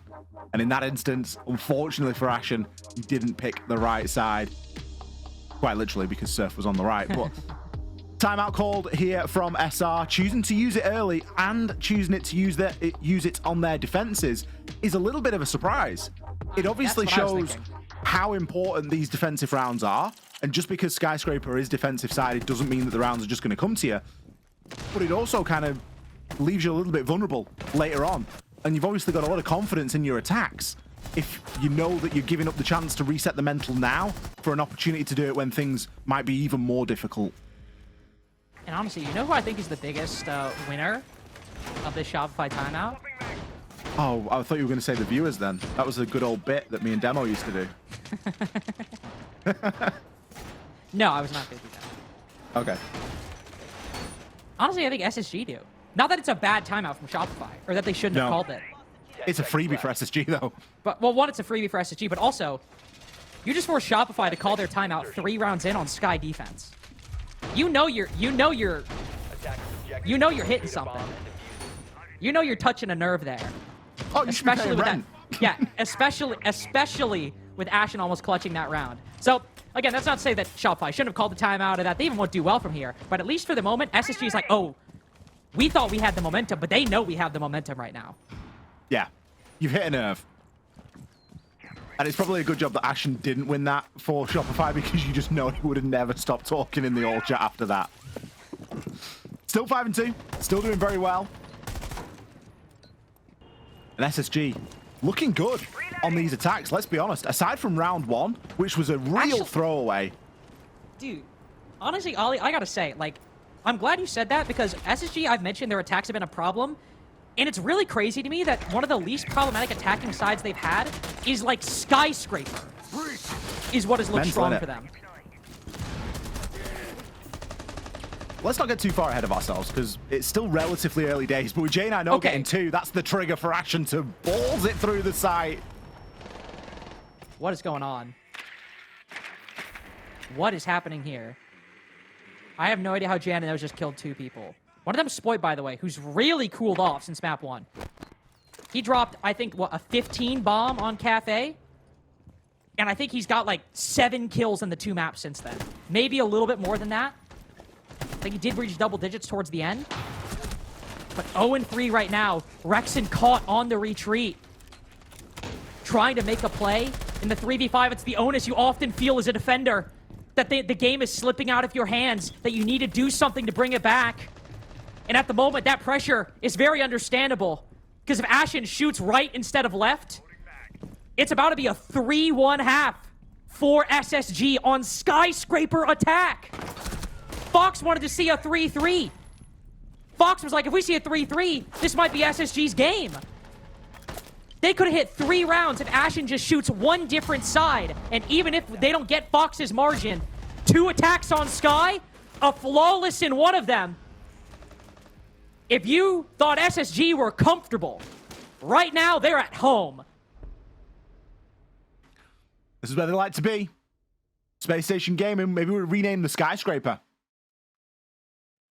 The map that they are looking incredibly comfortable on at the moment. And Shopify Rebellion, having already used their tactical timeout and it not being good for a round on Sky defense, start to wonder, also, is this a map that Shopify have hidden and play and don't like? Or is it a map that they're just not very good at playing or don't like playing. That was T karaoke, by the way. Like, remember my joke earlier? Oh, it's T karaoke, doesn't count. This is why I was a bit annoyed at round 1. Not that I knew that SSG were going to go on to do this, but there's always the chance, isn't there? This genuinely could have been a flawless half so far. We could be 4-0. Like, we didn't even see what the intention was round 1. It was just run through a doorway. It was dumb. 5 seconds left. Imagine they pull something like that out. It'd be 4-0 right now. You also got to acknowledge, went back and rewatched, that seemed like Shopify saw Janano was isolated on Sword's window and like called a double swing, and it seems like Janano just flicked and hit both of them. So sometimes you see a team that's just hitting shots and making plays. It's like they don't get away with that 9 times out of 10. But they just have the mandate. They're just making it happen. And it seems that odds don't matter when it comes to them. And that's what Janano is hitting for his first 2 kills. For this attacking side of Skyscraper, they might just have the mandate. They might have what it takes. Maybe that's why SSG are doing so well, because this is the 1 out of 10. Exactly. They played 10 maps. Oh, that's true. That's actually so clean. That's actually so clean. Dab me up. Dab me up. They've already been through the other 9. This is their time. That's clean from you. Aurora banned, by the way. We didn't really acknowledge that, but SSG have literally, aside from 1 round being round 1, they literally have played it every Sky attack up until it got banned. So, pretty logical decision for Shopify. Yeah, I think Nura's even commented on it like, thank goodness you banned the Aurora or something like that. Like, well, that is not how Nura spelled it, but... I don't think that... I don't think it's going to worry SSG too much. It's one of the things of banning relatively new ops is there's so many ways of dealing with sites with the old ops. You ban the new one and it's kind of like, is it that good? There's a lot of other things that you can use. A lot of other things you can do. Oh! You can bring a striker, for example. That's what I'm thinking. W striker. Nura's creeping up, though. Ooh, there's a minibar gap here. Might be watching inside of the site. You can see somebody taking that vertical angle. Meanwhile, the rest of the attack. Pressuring Shrine at the moment. Oh, Ambi. Not only gets aggressive, runs into that nade. Oh my god, he's lining them up! They're making it easy for SSG. They heard us say it could be 4-0, and they said, yeah, how about it could be 5-0? Canadian's going for a flank. Benj is about to backstab him. It's just not happening. Good night. He gets the trade, and it does not matter. That is 3 attacking rounds for SSG, and there is a very, very real possibility it could be 5 if just a couple things go different. We say that a lot as well. If a few things go different, it'd be very different. Like, no. The margin in round 3 was so small. And then round 1, yeah, it would have to go very different. But based off the way that we've seen SSG play so far, I wouldn't be surprised. Attackers need to locate and defuse. They're going to be very happy with themselves right now. And I'm getting flashbacks with the faces that I'm seeing on my screen at the moment from SR. They're looking a little bit like the end of that M80 game. Oh, to use SSG parlance, might need to check the pants. Let's fucking go, guys. Good fucking shit. SSG lead on Skyscraper. I hate this team, man. I hate this team so much. It's genuinely, like, paradox. you know the cliche when they say that, like, love and hate, there's a very thin line between love and hate? Yeah. I didn't really get what that meant until I started watching the SSG. Like, I hate this team so much. You go into a stage, and you are like, this team, like, they got it all. They got it made. Look at this changes they made. New IGL, new look. Oh, they suck. They can't attack. What's going on, guys? You were swinging too much on your defenses. Now you can't coordinate an attack. What are you doing? Now, can't lose an opening duel. Can't lose a gunfight. 3-2 Skyscraper attack. They could still lose, to be fair. I'm getting a bit ahead of myself. But, like, that's why I hate this team. Because then we're like, oh, SSG. Gotta start counting them out. Never mind, they're back. It's gonna be a competitive game. You can never count them out. You can't. You can never count out this team. And it's why I love them, too. It makes them one of the most exciting teams to watch, though. Because you genuinely 100%. never know what you're going to get. Are you going to get a round where they look like they're dominating on Skyscraper attack? Or are you going to get a round where a game where they lose 2-7 to wildcard? I don't know. If you're watching Skyscraper, if it's against Black Dragons at Montreal, you're thinking, how the hell do either of these teams deserve top 8? And then you're seeing Skyscraper against Shopify, and you're like, this team is cooking on Skyscraper attack. This team knows how to clear Shrine. I put him in. Put him in the final. Inject him straight in. But in all seriousness, a 3-3 half could still be workable for Shopify. But again, this is a map they've not played up until this point. A map that they have banned all season. And even if SSG have 3 attacks, that does not make it easy, especially if Newers is giving away engagements like that and be finding a much-needed moment of reprieve just for Shopify to tie the advantage. Speaking of reprieve, that's going to reprieve some of those flanks as well. Those track stingers weren't all down. Ashen's had massive impact on the Blackbeard, and I think he's going to need it again here. Going to look to try and make a bit of a play, but he's got Canadian on the T-door. Can just choose to back up a little bit. Ambi with a second there. They're doing a great job of keeping this backside secure. Canadian's like, yep, you've got this. I can just turn focus. Fultz and J9O now with a heck of a lot to do. And this is that position where if you're able to get that first bit of control on Sky Attack, you can do something. But at this point, I don't know the statistics, but I imagine recoveries that Fultz and J9O needed to manage are likely as few and far between as they could possibly be. But that's fine. Fultz already, the team has done the job. A 3-3 half on Sky Attack on a map that Shopify do not have game day reps on since SI25. 5 months since they last played this map, if my tally's correct. And SSG's only new one is a game yesterday where they looked so clean. You're not complaining at all about leaving some on the table of a 3-3 attacking half. 3-3 is a very good scoreline for SSG to come out of Skyscraper with.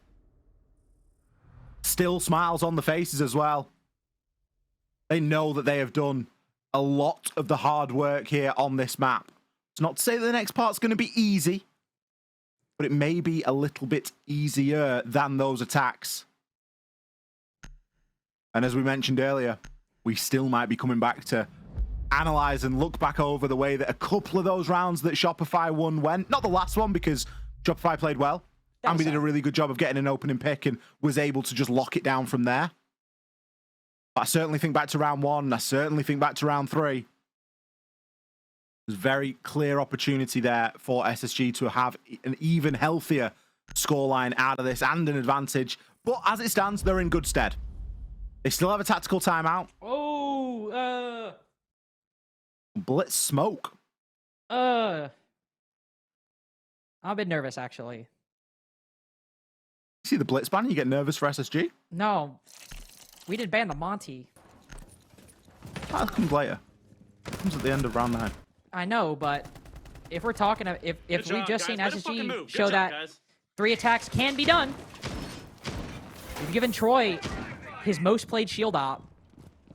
Historically speaking, not only in the past, not only on Shopify, not only on DZ, going back to the beginning of Troy's career. He's okay. He's on the striker. We are not done with the attack phase yet, Ollie. He could switch, okay? What are we doing? Come on. I swear to God, if you pick striker, there it is. I'm telling you, Luthor is almost done with this portal, and I'm going to be over there so quick. You got pressed for a second then. You were like, I really hope he switches. I'm not going to lie. I was like, I swear to God, if he locks in striker, I'm going to lose my mind. But seriously, like, in all seriousness, bit aside, this has been the shield op for Canadian. Before DZ to SSG, before SSG to EG, like, this is his op. And if we're looking for ways Shopify might find a way into Skyscraper attack, again, on a map we've not seen them play for 5 months, Canadian having Monty is kind of a big deal. It's certainly an element of comfort, isn't it? And it's somewhere that he is going to feel very at home. Is it going to be enough, though? It's quite a fancy lineup. Aside from that, you've got the Sens in there. An ability to work quite heavily on this vertical as well with the Book and the Deimos. So SR are really trying to do quite a lot at the moment. Flanks are going out and getting secured at the moment as Wrexham places down those air jabs. Anticipating SSG to be a little bit antsy, which isn't a bad assumption to make. They do seem to have calmed it down somewhat. They have not speaking calmed of calming it down, I mean, getting ready for bed. Oh my, he's dozing off. 2 and 5. On Deimos? This isn't the sport we need today. No, it's not the sport. Not only that we need if we want the viewers to win. But it's certainly not the sports Shopify need if they want to win. On operators like that, he cannot be falling. And cannot be falling early, having little to no impact. Util burn up top. As Shopify tried to set up for a black stairs pinch, we've got the bottom. Ambi could move up the stairs, make J9O's life really difficult. This is what Canadian does on the Monty. He's just that human drone.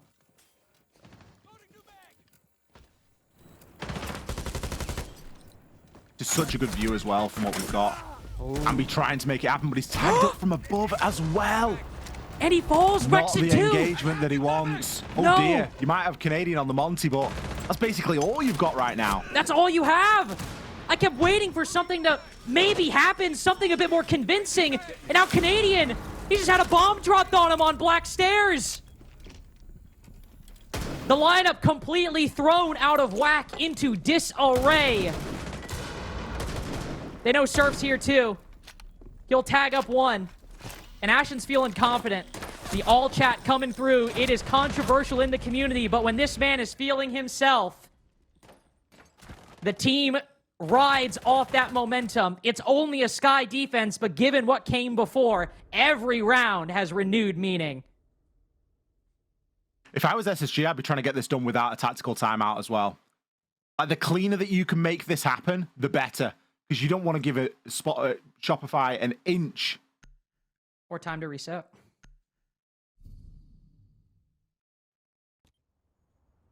Attackers need to locate. It's kind of difficult when you're looking at Surf because he's kind of poker-faced. But Ambi and Spoy are definitely a little bit more heart on the sleeve kind of people. They are looking a little bit demoralized at the moment. Both of them going negative. Attackers have located a bomb. Which isn't great when you look to them for the lion's share of the kills. Desk have been doing a whole bit on Ambi about how his performance in the regular stage and his performance in the playoff hasn't really married up. Now, it's a different size sample. That is, you know, a good caveat to throw in there. But it's still worth mentioning that the heavy impact that players like Ambi and Spoit have had during the regular stage isn't really being felt at the moment. Now, it isn't the only reason why Shopify is struggling for rounds. But it is definitely a factor, and that opening pick has been pretty devastating for SSG so far. Not the Monty this time. Instead, it is going to be the Blackbeard. You look at what happened with the Monty Open as well. Like, SSG were kind of happy to deal with that. Like, they'll take that kind of a play every day of the week. That's the Blackstairs take never really manifested. Of course, every gunfight from Shopify falling, but even, what, you look at that lineup, you know, no Grim. Ying's taken down, of course, that is a very important operator for the Blackstairs take. But no Grim, no maybe Capitao. There was a Jaeger, of course, but you got plenty of burn. Now here, Shopify do have plenty. The Track Stinger's great for that. The flashes from Ambi might be useful to clear away for those nades. The Dokubi call will be very important too. This is why having players like Spoit and Ambi perform is so nice. If you have a deployable shield holding that position, players that can reliably win the fights to break that chokehold, it's so valuable. It's worth its weight in gold. And so Ambi finding that one, not only the 5v4, but on that long angle, one of the players holding Geisha. Oh, you're feeling so good. You're thrilled at the 5v4, and you are elated. People are dancing, jumping, singing in the street at a 5v2 attacking. Beginning of round 8. Ashen and J9O look to retake. One crouches below the drum. There's too many guns for them to worry about. If SSG's round 2 attacking victory was a beautiful start, Shopify have netted the exact same thing. Drop key Teriyuki. But as SSG go to barbecue and kitchen, Shopify can't let it slip now. Spoit's taking a lot of damage, and Canadian even a little bit too. J9O does not have a lot of HP, but only 4 bullets are technically necessary to take down these remaining Shopify players, and so he creeps forward. Nobody looking! Spoit catches it at the last second. But in Siege, they don't have to be clean. They just have to be victories. And Shopify have won by round 8. It was fairly clean at the start. A very good clear from across. Getting into office, getting themselves established. Some really crucial gunfights won as well. The shot that Ambi hit onto the Geisha player, they're the shots that he needs to hit. That's why he's here. Because he has that ability. Shopify already a round up here. Round 9. Bans to come after this, don't forget. The game can still be sculpted a little bit. But is it going to be enough to nudge the needle in one direction or the other? At the moment, we've got a clash brought from Fultz. Still no shield on the side of SR. 10 seconds left. The Canadian is going to be switching off that BB onto a Capitao instead. You're going to need plenty of option. Try and get things open here. And with only 2 tin openers, it does leave them somewhat restricted. But we do know Shopify to be a team that are quite happy to work with those narrow margins. There's nothing really that's going to trip them up right now. No Cade, no Mute, no Bandit. Should be able to get everything that they want open. And in this instance, it looks as though they're only interested in opening 2 things. We'll be mounting an attack on the balcony right now, outside of office and exhibition. Mirror window could cause a few problems, and Ambi is likely going to be tasked with dealing with that.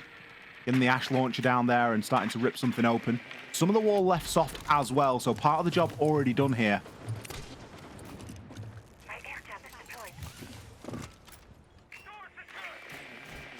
We got 3 people on drone right now. Right next to each other. Average Shopify attacking round. It's likely to be a slow affair. I think you'll agree, Ollie. Especially with the clash being brought. Likely why Canadians switch off the shield. Assuming he's spotted.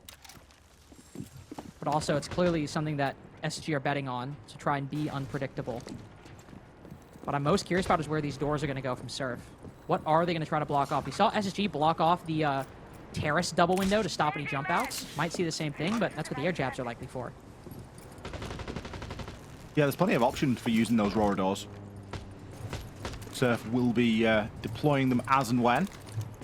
Maybe looking to try and cut through and block off Drum a little bit. Getting ready for a bit of a quick hop in off the back of it as well. Primed and ready. Flashes in. Door destroyed, though. And that makes Ambi. That makes this rush really, really problematic, but Newer's dry peeking. He'll give him the kill, and Ashen going down, too. It's not exactly the prettiest initial gambit, but Shopify coming away the victors after the early struggle.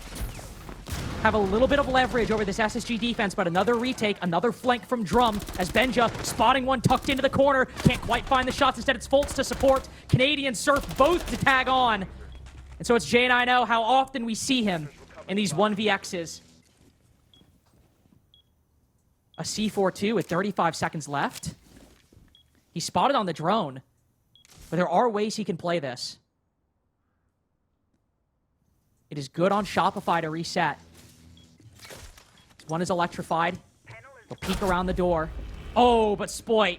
Just a clean angle down the line. Now 2 attacks in a row from Shopify Rebellion. What a skyscraper we're seeing today, as the advantage we attributed to SSG seems a bit more easy than we might have otherwise anticipated. I think these 2 teams are just trying to make us out like frauds.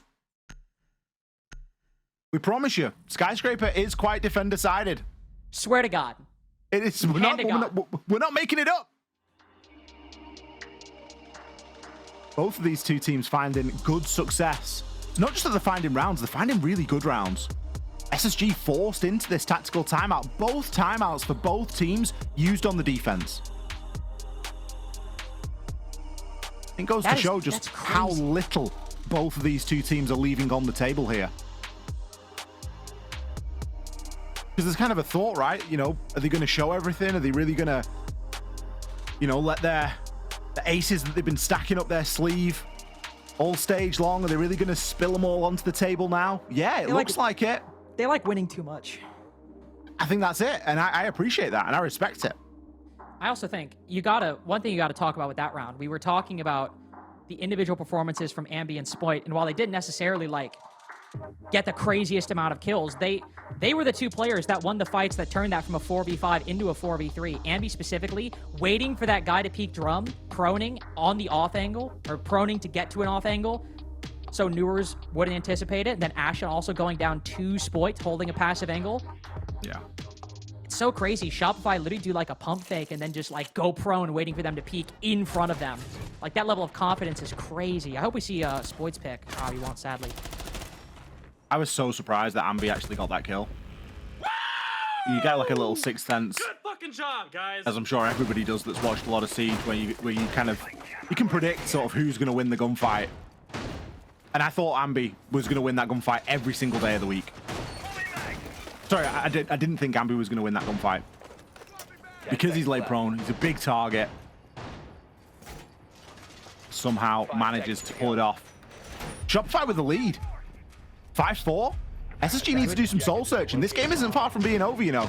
No, it's not.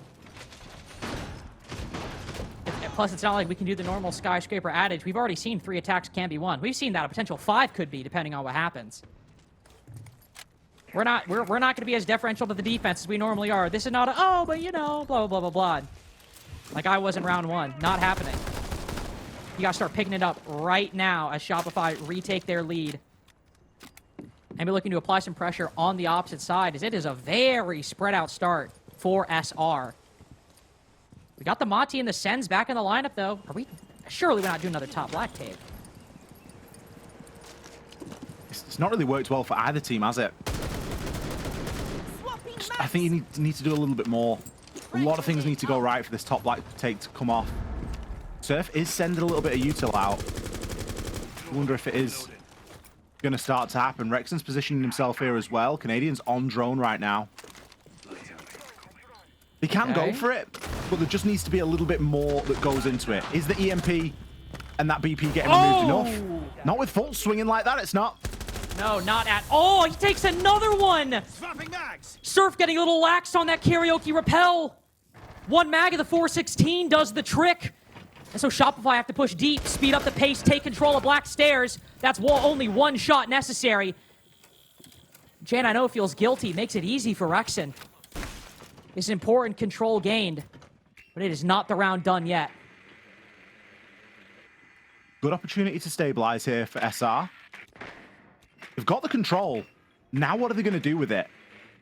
I think the flank is clear. You can see that restaurant cams are being watched. Canadian can start to move through now as well. There are 2 C4s available for the defenders right now. Information slowly but surely starting to be gathered. Big challenge about to happen on this karaoke rappel. But the C4 goes out. That was Newer's exit strategy. That was his ace in the hole. The other gone too. There's still 1 remaining, and even it's gone wide. SSG maintained their advantage, but they've expended a lot of utility for very little gain. And honestly, a Glass and a Monty, this is not a bad duo. To put this diffuser down, they know where Newer's position is as well. He crosses at the exact right moment. Him and Ashen both on the cross. And Benjo with a huge flank to shut the door on round 10. Tie game once again. It was like a revolving door, the bottom of those black stairs, wasn't it? Everybody was having a go at flanking up it. SSG just able to send body after body. Surely they won't expect another. Well, we did get to a point where surely they didn't expect another, and they didn't. Managing to hold on there. The black stairs take almost working out.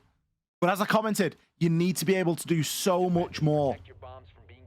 The pressure coming in from karaoke rappel, maybe even someone in through Geisha, it just isn't enough usually to stack bodies up on those black stairs.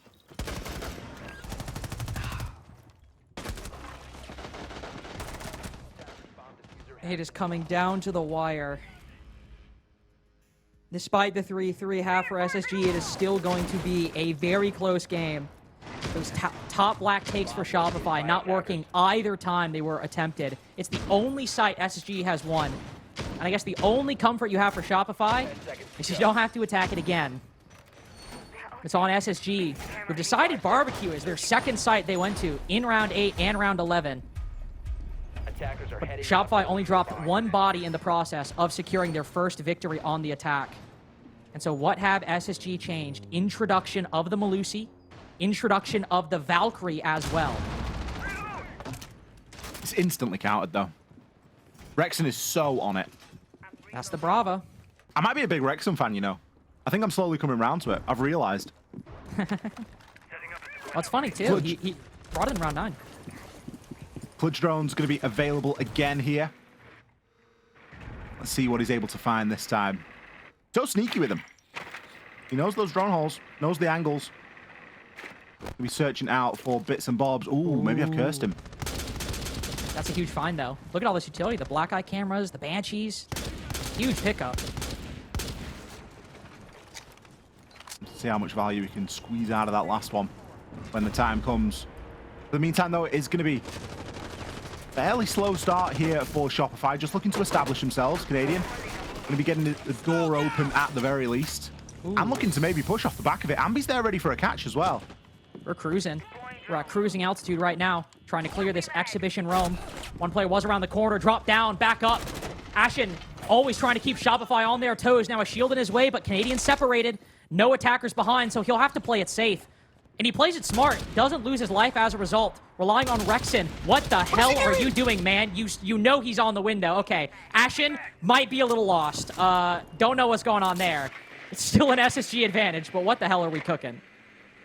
We're going to wake up tomorrow and see his photo on a bottle of milk. It's a 3 versus 4 right now. SR have a chance to stabilize this.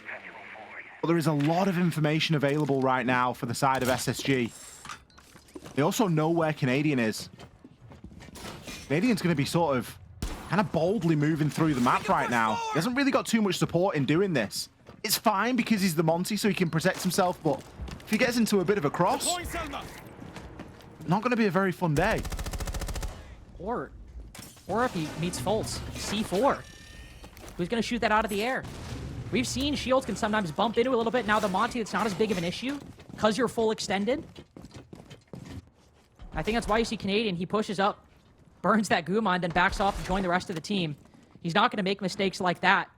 But a lot of time has slipped away. One just around the corner. Newer's on this flank. They don't know. Surf checks just a little too late.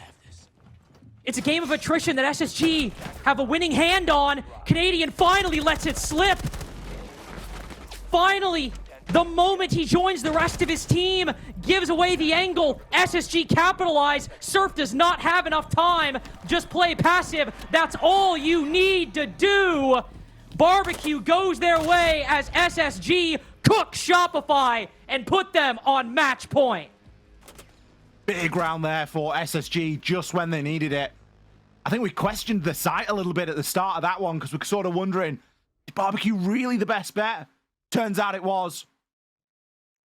Really substantial hold of that top floor. Brilliant retaliation to Ambi trying to make a play in through Sword's window to kick it all off. Ashen with such an important opening kill. Does it redeem him for crawling on the floor like a slug later on into the round? I mean, maybe. SSG still won the round, so who are we to judge? We didn't see value out of the Monty like we were expected to either. Shopify looking super slow. SSG with a chance. A chance to win a game in regulation and a chance to go into our grand final later on tonight. There's one thing that's certain about that final, Lynx. It's that DZ are sat licking their lips because this has been a hell of a series. I mean, but the only issue is if Shopify wins, you're like, okay, they get tired. If SSG wins, you're like, oh. Oh, they get weird. Oh, they get crazy. Attackers are moving to defuse a bomb. It'd be nice to see it. I mean, there's kind of an argument that Shopify have had their chance against DZ. And it'd be nice to see SSG against them now. And then part of me's like, I'd like the rematch as well. I really don't care who wins. But I think there's good arguments for both games. Reloading! Well, I can tell you who SSG will be more sympathetic to right now. They want that game against DZ. They like the pressure. They like when the back's against the wall, when they've got no other options but to do something crazy, do something unexpected. And a 2-1 over Shopify. Well, that would be most unexpected indeed. Wouldn't be the craziest upset we've seen these playoffs necessarily. But for SSG, with the form they've been in, how questionable they've looked at times. Bringing out Sky, when there have been doubts raised about their map pool, when they're bringing out untested territory, and their attacks have looked so weak. To stun everybody in that fashion, and get the finals that way, that'd be something. I love this position from Fultz right now. This is the thing about SSG. It's match point, series point, and they're still playing so aggressive. Fultz, he's going to have a Monty bearing down on him soon. He's already caught inside of the bees, but he's ready for this fight. C4 could go out. That's going to do some damage. Canadian gets chalked up. Ambi with an opener, though. Still, Fultz needing to be dealt with. There might be bees on him, but you've got to do something about it. Oh, ADSing. Oh, Canadian gets away with it. We've seen so many players falter in moments like that. Canadian not missing shots in the moment he needs to. Ambi softened up by that earlier blow, but it doesn't erase Shopify's lead. Instead, Newers and J9O holding on quite firmly as Newers smokes Spoiled off the face of the earth. It'll be another OT game. Unless on 1 HP, Newers can treat us to one of the craziest clutches we've seen inside of the North American League so far. He's been spotted by the human drone, the IGL of Shopify, and that will be confirmed. What is this? OT number 6 for Space Station Gaming? OT number 2 for Shopify, and they better hope it doesn't go like number 1. 3-3 splits as well on Skyscraper. Shopify managing to keep pace with SSG. And I say that because of the map. I say that because we haven't seen Shopify play this map this stage. And typically we expect teams to struggle. But both of them managing 3 rounds on that attacking side. There's a good argument to say that it doesn't matter who gets which side in OT. Some brilliant teamwork there from SR Canadian. I can't believe that he ADS'd onto Fultz. You know, if he ADS isn't losing that fight, we're like, Canadian, what are you doing? Oh, yeah.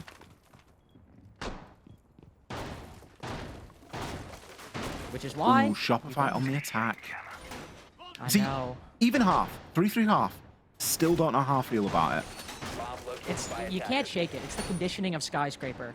It is, isn't it? It's just knowing how this map gets played, where if you just hold on to those choke points, especially on T Karaoke, if you just hold on to Drum, if you just hold on to We've not seen them Shrine- win this map. We've not seen them win this site, have we? At least not with the black takes that they've been doing. Oh, Shopify? Yeah, we've not seen them win this site. No. Which is what they're still doing with the Monty. Sure, no, they don't do a top black take with Aurora. You can't put those doors anywhere on that side of the map. No, it's gonna be a full clear.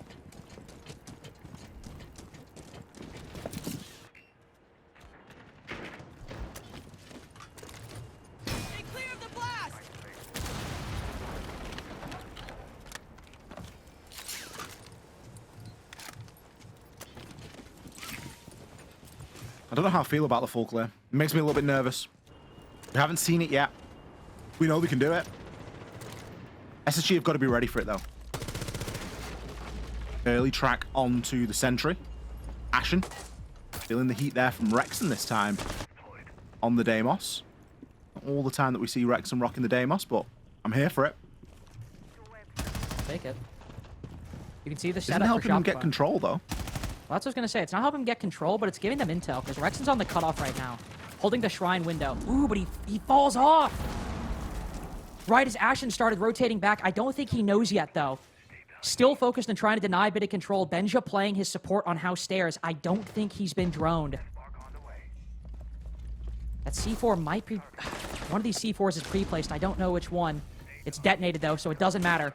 Ashen still spotted, drawing so much of this attention, trying to make sure that Benja does not get spotted, but Ambi watching, he still gets a kill! He guns the Monty in the back of the head. How's Ambi behind on that? It's still the advantage. It's still a 4-3, but how does he get away with it? I have no idea how Benja got away with that. Both of those two players, it was like the good old ships in the night. Like, they're right there. And you just know that scopes and things are hiding them from each other's view. A minute left. SR with an advantage right now. Not a lot of util available really for these defenders either. No C4s. Nothing to throw. Nothing really to give any sort of early warning system. That's just the nature of bringing a Jaeger Bandit. Have to find a way through it. Doors go out, Ash charge in, Surf runs through the hole, put the diffuser down.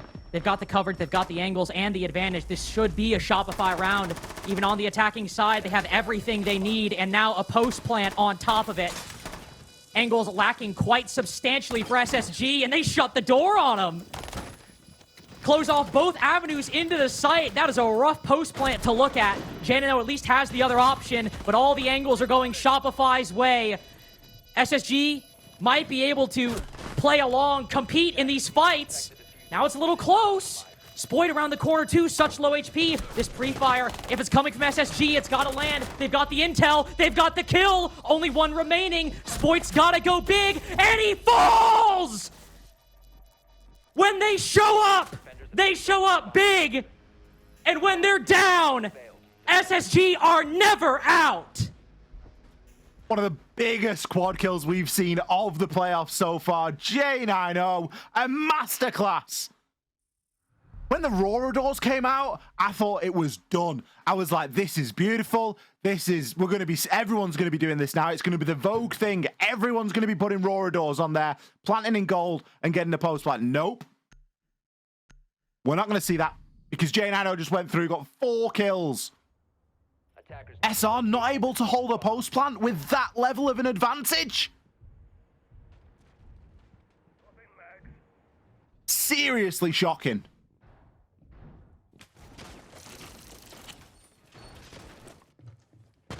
This right here, man. It's obviously not the clutch, but getting the kill on that Monty. How different might that be if you've got a Monty sitting at that rotate, covering the diffuser, guns around him, drawing all of that attention? How different might that be? Ambi's looking at him. It almost seems like they don't know that Benj is there, but they're just being careful. Yeah, they had no idea that Benja was there.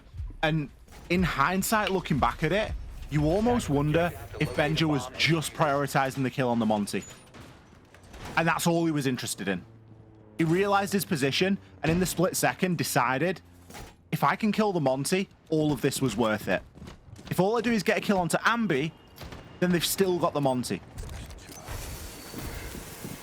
I don't know if I may be looking too far in or giving him too much of a benefit of a doubt there, but you kind of wonder if that was part of the mindset in that split second, because it was such an important kill.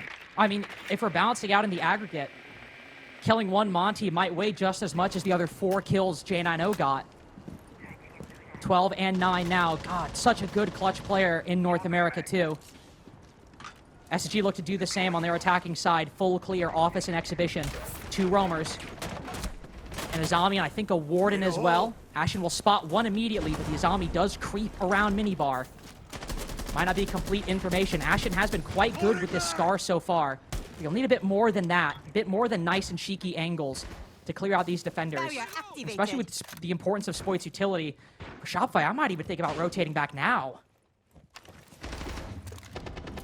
Yeah, it's not going to be easy. Especially with Rexon getting that first kill. Ambi a second. Some super clean shots coming out here from SR. You really do get the feeling this one's going all the way. And for SSG, is that necessarily a bad thing? I don't think they'll be feeling too bad if they're unsuccessful on this attack, knowing they've got another defense round to go into and fall back onto. Ooh. But as we know, it isn't over until it's over, and they've still got 1 minute and 15 seconds to try and make something happen. They've got reasonable utility as well. Smokes, drones, nades, Capital. Can't really ask for much more. You can't. It is indeed not over until it is over. Shopify have the right game plan. Just don't move. That's all you need to do. Don't move.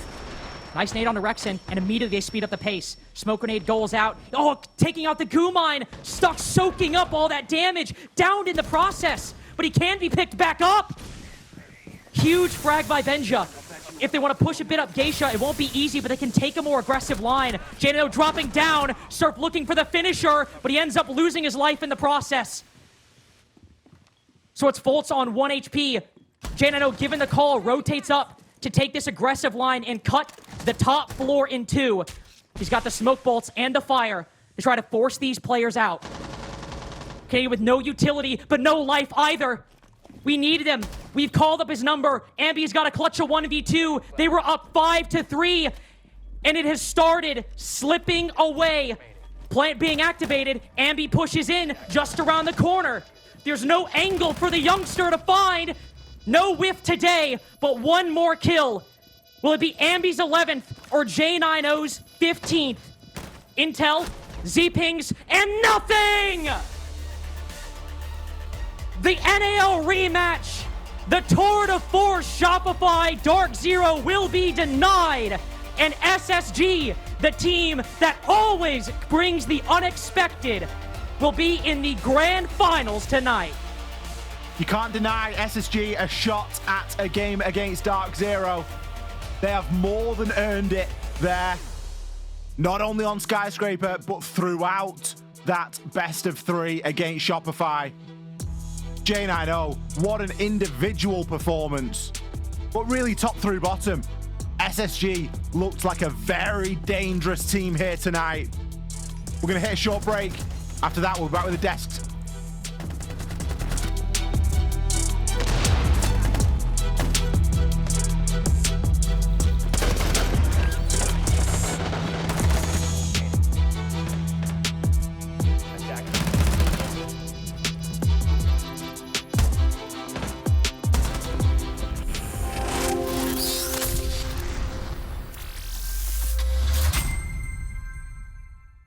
It almost defies reality that SSG continue to take these games all the way to overtime and find a way to win. They do it again here and take the win over Shopify Rebellion. We've got Fultz standing by for the interview after this wild ride. How do you guys keep doing it? I mean, it's a simple question, but you guys have done this now almost countless times, 3 games in a row, 3 maps, overtime thrillers, and yet you come out on top each time.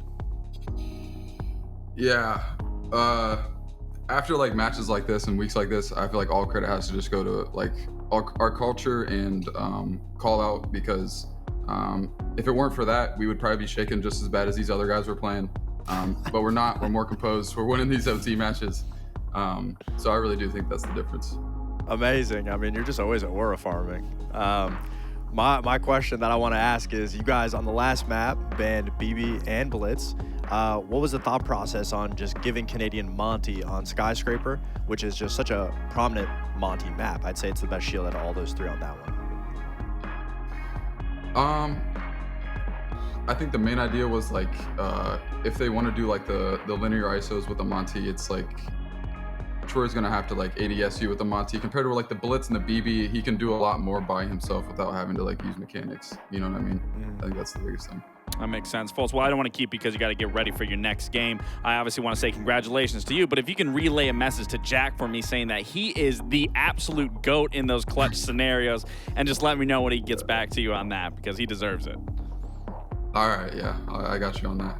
Last thing for you, Fultz. That 15th round, I think it was you caught in the smoke, goo mine, pulling the needle out, run out, brutal. Get downed, pop up, and then get a kill. I mean, it was complete chaos in the end. Can you take me through your head a little bit of that last round? Like, what were the comms like? What was that moment like? Yeah, so like they got the 2 initial picks. We're like, all right, they're gonna load their pants, they're gonna run back to site, and then so we took pace right on them, and then we kind of just followed them right up, opened some walls, threw some nades, and won some gunfights. And then that was pretty much it. All right, simple as that. No chaos at all. Clean and snappy as always. Well, congratulations on the win. We'll see you in a grand final in just a few minutes, so we're gonna get you out of here so you can get ready for that one. Congrats again. Thank you. See you guys. All right, see you, Fultz. What a win. I mean, it's unfathomable how they continue to do this, Lax. I mean, we see this game in and game out. This team goes to round 15, they take it to overtime, and they pull out these wins. Like I said, I'm just done giving predictions at this point. I don't know what team is going to pop off, what team is going to have these moments. And SSG, I mean, just having a huge bounce back, having to fight again. tooth and nail for every little bit of these rounds and this game as a whole. And Jack, J90, being the unsung hero for SSG in these clutch moments. I mean, this kid has nerves of steel to be able to replicate it round after round, bringing that round back, which again, SR, they were in the driver's seat for some of these rounds and they let it slip away, but that doesn't give it back to J9 being able to have a big 4K, and then even in that last round to just, again, the nerves of steel to just play that so well, bringing that round back and ending it, and now putting them in a grand final. I really love that SSG was constantly trying to take that first engagement early on in the map, regardless if it was attack or defense, regardless if it was a win or a loss. They just never wanted to let SR set up, because if you let SR set up to go for these executes, especially with the Monty and the information that they gather, it makes them a lot more comfortable going for the executes, winning attack rounds. So they were constantly just trying to shove some type of pressure in their face just to keep the tension on SR's shoulders always high. And then once they have that even man count, that it's a 3v3 or whatever, they're in a 1vx situation, that's where we see SSG's amazing aggression take place, because they're not scared. They're not worried about making the wrong move. That gives them the confidence to know that any move they make is a right move, because they're not worried about it. Well, you brought it up. Their attacks were just so deadly. On a map like Skyscraper, it's vitally important. Fox, you touched on that before we got into the game. If they can get out on that half and get 3-3, they'd be set up for success, and they were. Yeah, absolutely. I mean, they just needed a couple of attacks under their belt, and I really liked how we were seeing different looks. I mean, the one round where, that Ashen brought the BB, I think that was very pivotal to be able to get position from them. I mean, we saw some Aurora, and they were just constantly taking map control very quickly and managing a Skyscraper. Because there's a lot of times that you'll get stuck in that middle point where you'll see Geisha or Garden, and you'll be stuck there. But they were constantly able to push through, either using the BB shield or with some type of utility, to be able to break that gap with still a minute left. And once you have that time, you've traded a couple kills back and forth, you're opening up the site. And that's why it's so important, because on a map like Skyscraper, it's very small. If you have 5 people left alive just in the site, bunkered up, you're not going to win the execute. So they don't care if they're losing bodies as long as they're trading it out. And that's what we wanted to see. I mean, their trades were amazing in this matchup. And from the start of playoffs to now, it's just only been up and up from their trade potential. Well, you mentioned Jack, for the people at home. That's J90, having clutch moments. Round 13, it was the quad kill that gave this team the momentum to close it out. Again, this is on SR's fault for just allowing this to even happen. It was really good Aurora play, being able to block off all these angles going in to side gold. But again, this is where Jack just somehow thrives and brings this round back. I don't even know how. I mean, sure, Surf gives him that kill, but to be able to play this, again, nerves of steel in this moment. This is what makes good players from great players, is the split-second decision-making and being able to make the right play at the right moment, at the right time, and Jack did it back to back and sending his team into the grand final. You know, we talked about this old guard where we see Fultz, where we see Jack, you know, in these moments, maybe not being highlight players, maybe not being at the forefront, but especially in these playoffs, we are really seeing Jack come alive, and where that veteran leadership and that veteran skill is really just persevering through and through and shining each and every single match. And it worked. They got themselves a nice win, and now they go